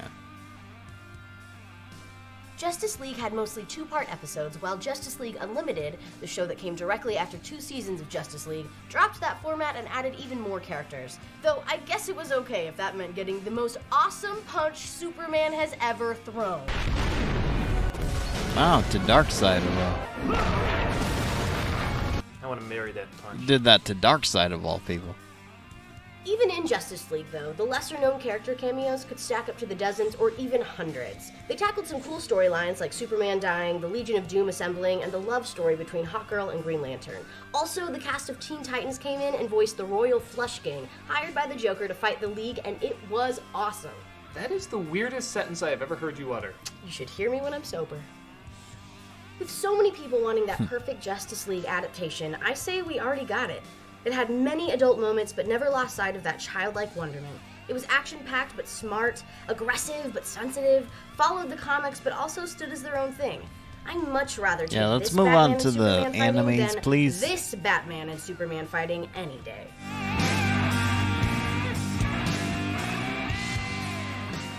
It's strange though, with Dragon Ball Z being such a big hit, you'd think they run more Dragon Ball shows. Walter, only. With every canyon-destroying step forward, you take a canyon-destroying step back. Dragon Ball and Dragon Ball GT both start and continue the Dragon Ball legacy. Dragon Ball was, I guess in Toonami's order, the prequel to their hit show Dragon Ball Z. It followed a boy with a tail named Goku and his new friend Bulma on their quest to collect the 7 mystical Dragon Balls. When all 7 are brought together, the eternal dragon Shenron appears, granting his summoner one wish. Oh please, everybody who saw Dragon Ball Evolution knows that. See, that's what happens when you mention that movie. Yep. Along the way, Goku makes new friends, enemies, is trained further in the martial Never arts, fights in bring up tournaments, the and live takes on a action whole adaptations. army. This anime was released in Japan in 1986, but only started airing on Toonami in 2001. Therefore, a lot of kids saw Dragon Ball after already being exposed to the much more action-oriented and serious second series. Dragon Ball had plenty of action, but it was a much lighter show. It was more comedic and goofy. I'll admit it was a bit jarring back then at the height of DBZ's popularity to see something so different that involved the same characters I felt I already knew very well. It wasn't until I was older that I appreciated punched him right in series the eye. for what it was and truly enjoyed it. Dragon Ball will forever be important to the history of anime and animation in general. It's filled with great storytelling, adventure, action, and It's trademark pervy comedy. You let me have your Dragon Ball, and I'll let you have a little peek. What do I care about seeing your dirty old fanny? I feel like a Yeah, lot of he's- people watching now should be asking that. Yeah, he's not through puberty yet, girl. Dragon Ball GT takes place several years after the end That of the only series. works on It follows people Goku who's being gone through transformed back puberty. into a child by the Black Star Dragon Balls. With Trunks and his granddaughter Pan, he has to travel the galaxy to find them so he can be transformed back into his adult state. This series is notable for it not being based on a manga and having limited involvement from Dragon Ball creator Akira Toriyama. Is this a good thing or Bad thing. This is absolutely the black sheep of the Dragon Ball family. It only lasted 64 episodes and failed to connect with its audience like DBZ did. When Dragon Ball Z was still airing, I remember hearing so much about GT. Magazines, internet articles, rumors about what was going to happen on the show were present quite a bit among the fan base. There was almost this mystique surrounding it. When they finally aired it in 2003, I knew right away this wasn't going to be what I had come to expect. Yeah, that CGI dragon, that already, that's a turnoff. That alone would have turned me off. What the fuck? Yes, this is happening. Yeah. That crappy intro was simultaneously the dumbest and most disappointing thing I had ever heard. Say what you will about DBZ's American Score by Bruce Falconer, but I grew up loving most of it, and his presence was sorely missed in DBGT. The American music was terrible, and that was the least of this show's problems. I think the plan was to take the Dragon Ball saga back to its roots by turning Goku into a kid again, but it did not work. To complicate matters, Funimation edited together chunks of the first 16 episodes as a one-episode Toonami premiere. Well, that's almost as stupid as telling an entire season of a show in a movie. Almost. These were later released as Don't the bring lost that episodes, up. as Funimation was concerned about the big Don't bring tonal up shift that GT movie. made from Z. It remains a gigantic letdown, but that was far from the end of Dragon Ball content. As previously stated, the popularity of Dragon Ball is doing just fine nowadays, and it doesn't look to be ending anytime soon. And it doesn't look like Toonami's popularity was gonna end anytime soon either. With all these epic shows that they're constantly putting out, I can't wait to see what Toonami would do next. Oh my god! You'll learn just No! how cool it is to be part of the Goozy Fuck gang. Magoozy! Fuck Magoozy! What the hell was that? Oh my god, no.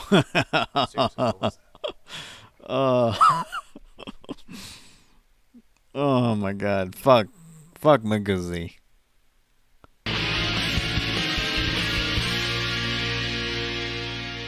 Toonami eventually started what they called their Midnight Run, meaning because the shows were shown later, they could get away with more blood, gore, and, well, more adult stuff they couldn't get away with in primetime. Some old school 80s shows would find themselves working their way into the Toonami lineup, including G.I. Joe, Voltron, He-Man, and Thundercats. And the nice thing about these reruns is some of them spawn some pretty decent reboots. Hey, I didn't miss the cake, did I? Like I said, pretty decent. Thundercats, for example, got a completely new show. Readjusting trying to my update chair the again. original material with a more mature storyline and characters and give the animation more of an Okay. Avatar The Last Airbender look. It was a decent attempt, but it never caught on. I think the reason is it made the characters a little too young.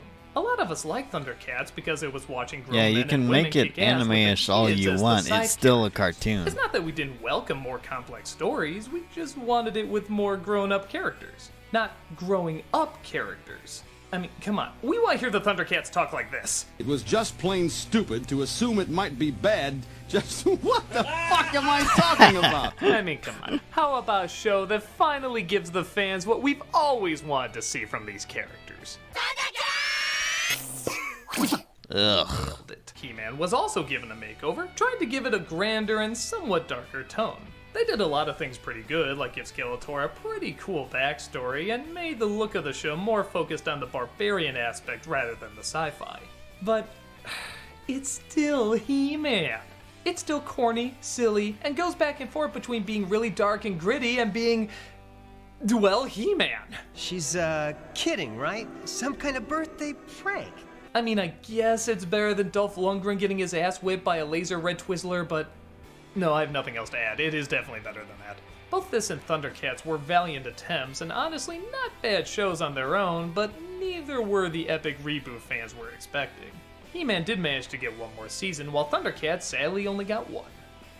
But come on, man, we're here to talk about what Toonami is best remembered for. Yeah, Tom, Anime. what's the next show coming up? This summer is the summer of yo. Fuck Magoozy. In honor of your newness, we're gonna have. Well, Tom looks different. Yeah, imagine one day you came home ready to see Tom hype you up with action and mayhem, and instead, you got this. It looks like the girl from Monsters, Inc. got older and entrapped the monsters in an aquarium, and if they tried to escape, she'll Kill Bill their asses. Yo, back away from the remote. This was Magoozy, Cartoon Network's replacement for Toonami during the weekdays starting in 2004. As you can tell, it was aimed at much younger. Whose idea was I this? think you guys are quite ready for each other. Right, Remo? But what happened to Toonami? It was now only airing on Saturday nights from 7 p.m. to 11 p.m. Fans were thrilled. Still, even though it was only on Saturdays, Toonami added more shows to the roster. Any of them hamster related? No, but there is a demon fox. Guess it's a little better. You shut up! You know nothing about Hamtaro! Nothing! Calm down. Calm down, Walter. Time to sharpen your blonde hair and bring out your inner demon. Naruto is fighting the good fight. If you like Dragon Ball Z but felt like it needed more ninjas, then Naruto might have been more your speed. The show is another shonen franchise about the hero's journey, but focused on an orphan boy with latent powers he didn't know he had from a nine-tailed demon fox. And he trains to hone his abilities, fighting stronger opponents along the way. Sound familiar? Mystic Pizza? Okay, yeah. Masashi What? Kishimoto was heavily influenced by I Dragon didn't Ball, get that joke. even creating Naruto to loosely resemble Super Saiyan Goku's appearance and Sasuke resembling Vegeta, all paralleling a similar frenemy relationship. While inspired by DB, Naruto was a little more grounded in its concept, focusing on shinobi in a war-torn world. Here, the characters had to hone their jutsu, weaving intricate hand signs in order to properly execute a move. This is where Naruto found its foothold, more so being about strategy rather than who was physically stronger. So it's like Avatar, only blonder. It was more about whose technique could beat what, whose jutsu could counter an attack. Could it work from a different angle? It became intricate and fascinating, like a game of chess instead of just arm wrestling. Also, Naruto actually had some pretty effective storytelling that fans could relate to. For example, Naruto was an outcast, and Sasuke had a similar background to Naruto, though Sasuke is a lot more respected simply because of their differing heritages. Their stories are all neatly woven into some political intrigue, the hypocrisy of the ninjas governing world, and blah blah blah. If that's not your thing, here's more fighting. You're finished! Oh! Naruto had several great characters, and You got Rock Lee knocked was the by fuck far out. my favorite. He was quirky and strong-willed and had to supplement his inability to use jutsu with his raw martial arts skill. I thought that was so badass. The fact that he looks like the Momo Challenge is also enough to intimidate in the anime. All in all, Naruto quickly became a successor to the action junkie fans of Dragon Ball Z. The series rose to popularity right as the Dragon Ball franchise's initial run was coming to an end. Dragon Ball Super would become a thing, but until then, Naruto had the action and the characters to give us our shonen fix. Oh, demons living inside you is fine. Are they? But what happens when aliens live inside you? Well, I think we found that out. I was talking about Ben 10. Oh, well, that's different. This is sick. Yep, feeling. Don't call the Men in Black. We got your alien Pokemon all set up in Big Ten Alien Force. Benjamin Kirby, Ben Tennyson, gets an alien watch device called an Omnitrix, allowing him to ship shapes into 10 different alien heroes in Ben 10. 5 years later, we get a darker and more grown-up 15-year-old Ben in Ben 10 Alien Force. His Omnitrix has recalibrated, giving him access to more alien heroes that are stronger and more powerful than the OG episodes. With the help of his cousin Gwen and his former nemesis, Kevin, Ben is out to find his missing grandfather and fight the Dian aliens. Wow, well, this sounds superior compared to the first show. This is inferior compared to the first show. Of course it is, yeah. Though the aliens may be stronger and more powerful, the writing, animation, and storylines have taken a downgrade for sure. I enjoy Alien Force overall, and out of all the different spin-off series that came after the original Ben 10, I didn't watch it is Ben the 10. best. But it does seem In case to you're lose a bit of wondering. what made Ben 10 so much fun. Don't get me wrong, we wanted more Ben 10 and we got some great episodes with this updated and more adult version. It's just never gonna quite capture the magic the original Ben 10 had. It's by no means a bad show, but it doesn't hold a candle to the original. But let's get back to anime with Yu Yu Hakusho. Did you just sneeze backwards? Everybody asks that. Yu Yu Hakusho.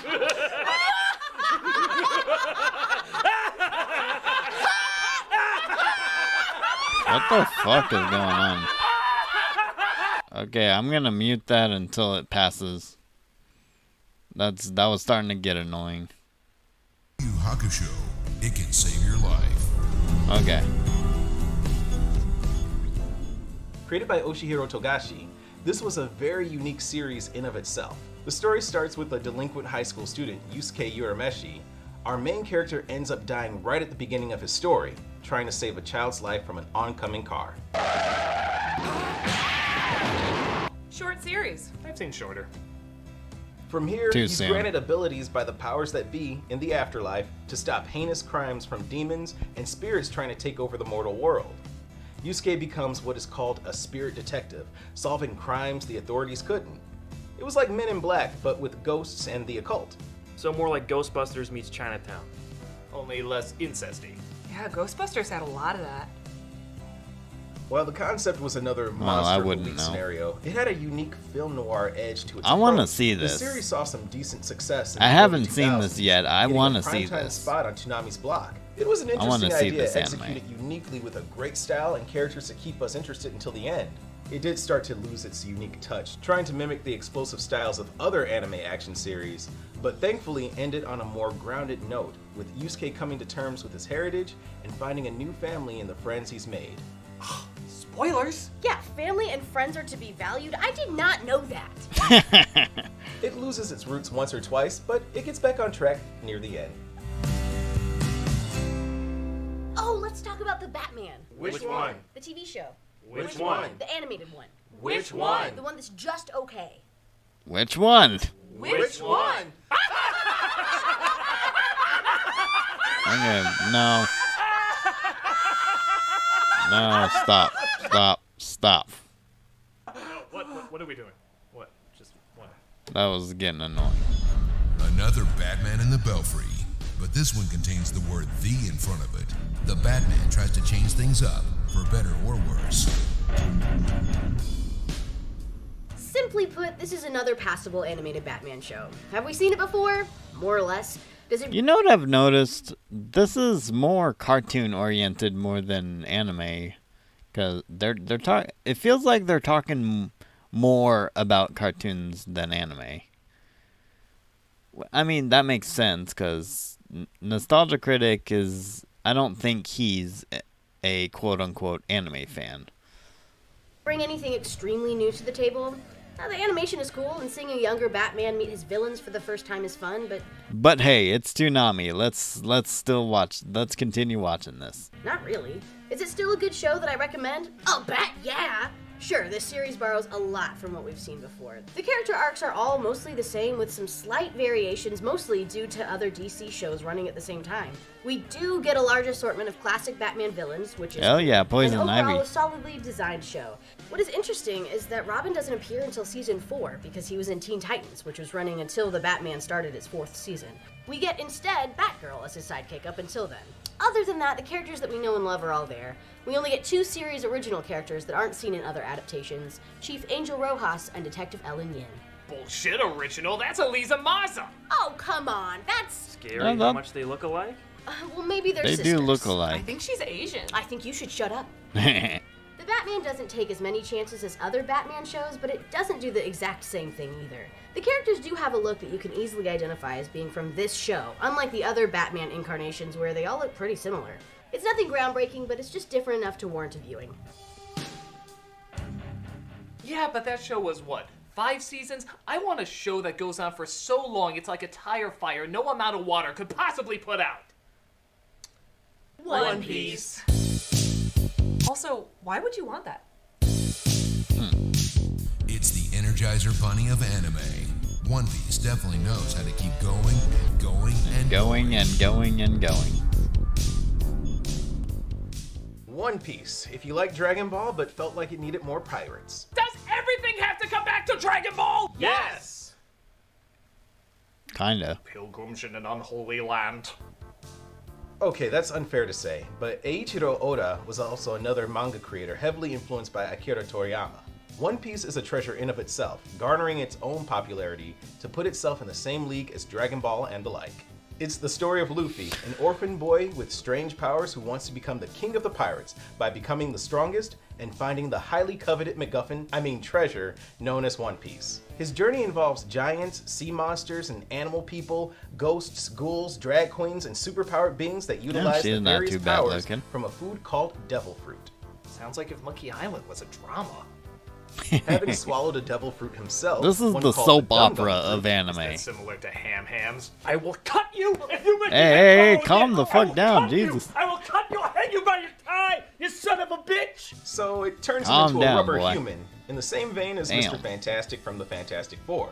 Part of the fun of the show is the world is larger than life and super imaginative. They travel to various islands, from ones in the sky to ones at the bottom of the very ocean they sailed. What Naruto accomplished in detailing creative fights and Dragon Ball Z did in its explosive action, One Piece did for world building. Alas, herein lies the double-edged sword of Oda's writing. The world was fully detailed and fleshed out, almost a little too detailed. The constant talking about the world starts to bloat the story and digress from the plot, sometimes becoming boring and hard to follow. And I mean, episodes would be spent on giving the background of a new character, something that could be easily summed up in a flashback. Yeah, I refuse As of to watch review, this show. This show has 20 seasons and nearly 900 episodes. And they still haven't found... They have 1,000 now. According to my research, they have 1,000 now. One Piece. It's like, for every episode, it generates 3 more. Like a perpetual anime. That's that's a soap opera in a nutshell. Episode machine. In this house, we obey the laws of thermodynamics! Interestingly, Toonami saved this show for the US by putting Funimation's dub on air. When One Piece was being localized to the US, its initial 4Kids dub was a lackluster show at best. With clumsy translations and heavily unnecessary edits, an already abstract story was becoming increasingly hard to follow. Thankfully, after 4Kids lost the dubbing rights, Funimation picked it up to do it justice.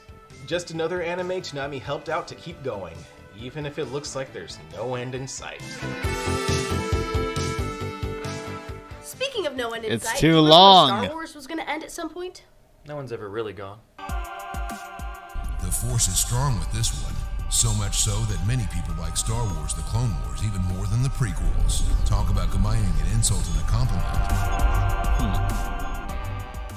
Did you like the extended universe-ness of Solo and Rogue One? Yeah? Then listen up. Yeah, we're back to cartoons now. Well, still listen up, because this series is awesome. Star Wars The Clone Wars is what happens when we keep everything canon but fix the prequel movies. Anakin? Fixed. Padme? Fixed. Jar Jar Binks? Okay, we can't have it all. It's like curing death. It's never gonna happen. The character design and development in this series is off the charts. Anakin is what we always wanted. Angry, but not inherently evil. Not up front, at least. Remember when Obi-Wan speaks about Anakin in A New Hope and is like, he was the best star pilot in the galaxy and a cunning warrior and was a good friend?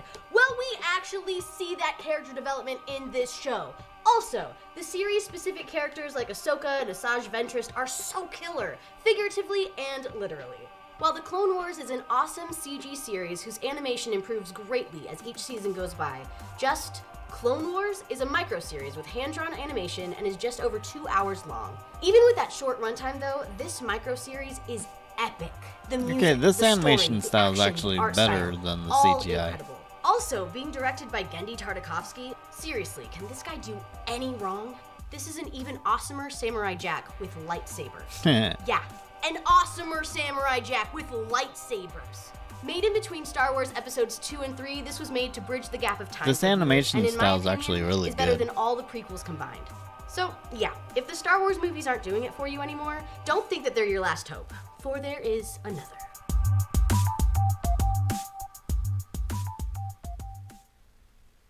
On September 20th, 2008, Cartoon Network announced it would be canceling Toonami due to Oh, ratings. yeah, For I many, remember. this was the end of an era. Though there would still be anime and other more adult shows on Cartoon Network, it seemed the gateway that made us aware of so much great content was finally being closed off. So many foreign imports that wouldn't have gotten nearly as much attention or exposure owe a lot to what Toonami did for them. It opened our eyes to so many shows, so many adventures, so many characters that we would hold dear to our hearts. Whether for laughs, tears, dumb fun, or gripping drama, Toonami left a legacy of programming that we would never forget. Until, is there an But until then, coming? one evening on April 1st, Until this happened. Yeah, ha ha ha. Cartoon Network once again ran their April Fool's prank of playing The Room. Only this time, it was a double bluff. I got the results of the test back. I definitely have April Fools. Cartoon Network Hell didn't play The yeah. Room, but instead played a sneak peek of its Toonami return comes to Toonami. back. Apparently enough people over the years have requested its return, and on May 26, 2012, Toonami was back. It's had changes since its return, as is to be expected, but now a new generation could be introduced to the excitement and buildup of getting ready to watch something not 100% for adults, but not 100% for kids either. It was the stepping stone into great stories and different styles that weren't always seen in everyday media. A mixture of corniness, intensity, comedy, drama, simplicity, complexity, and of course, a shit ton of action.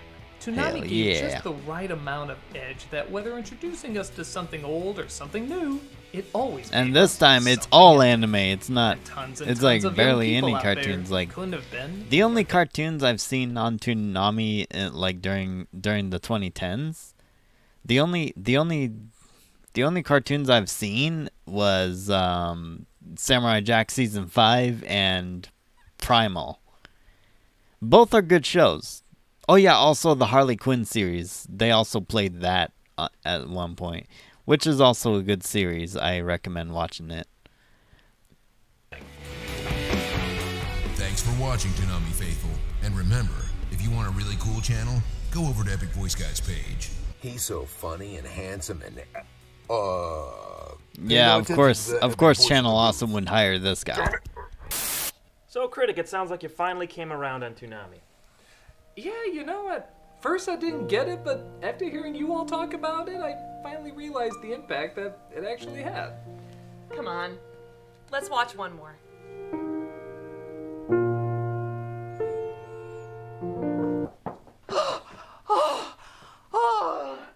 Holy smokes, sorry What the I'm hell late. is this? Wait, whoa, you guys done? No, you cannot be done talking about Toonami. You haven't even talked about the biggest show they ever had on, Jackie Chan Adventures. Okay, so, Jackie Chan is... Actually, Jackie Chan Adventures was on... I think Jackie Chan Adventures was more popular on Kids WB rather than Toonami. this archaeologist, right? And he has to travel around the world and find these talismans. There's 12 of them, and they're based off of the zodiac signs. And Yeah, I'm gonna end it here. I'm just gonna fast forward it here. So yeah, what did you guys think of that very long video? Like, I know it was like 50-ish minutes long. I mean, I'm not complaining. I like talking about Toonami. Well, hence my name. Anyways, let me know what you guys think of this video. Why is my mouth not moving? Like, I need to make fixes on my model, I noticed. My mouth doesn't move a lot.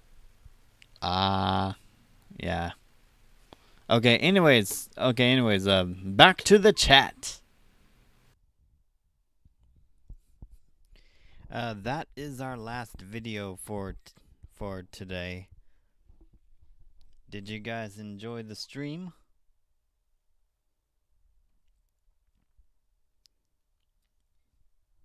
I have a perfectly good... Okay, I'm able to do this for... I'm gonna stay live for 3 more minutes, you know, give you guys some time to type. Overall critic, his gang did a good job. Yes, I agree. I see Kurokami left. My boy Kurokami left. He's probably tired because it's probably like really late at night where he lives. The stream was good. I'm glad you enjoyed it. Also, Orange, I just recently got a sub. Orange Memes, thanks for the sub. Thank you very much. I hope you enjoy the videos I come up with.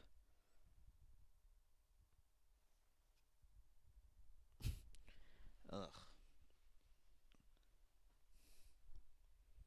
Okay, 2 more minutes till I log off. Any final thoughts? Because I'm logging off in 2 more minutes.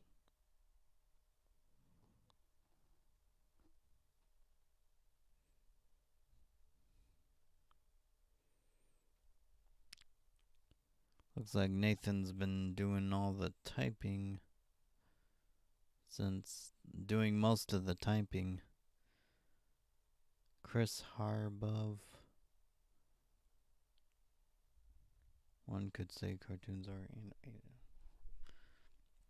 They literally are. I don't even know what you're saying there.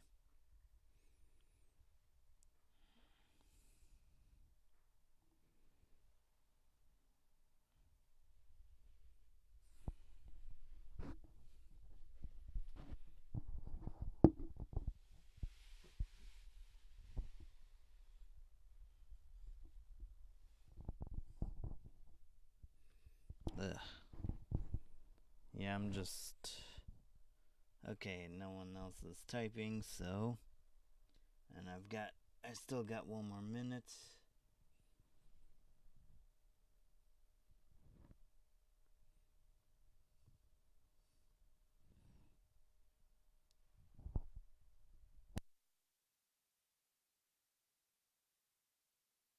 Hang on.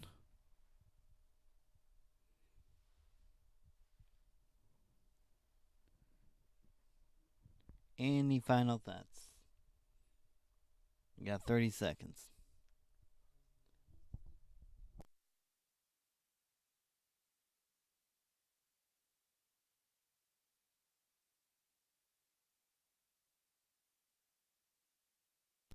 Okay, well, thank you all for watching. I might stream again in the I might stream Nostalgia Critics video on Kids WB. I already have it downloaded, so it's ready to be watched. Thank you all for watching. I am Yugi Nami. Stay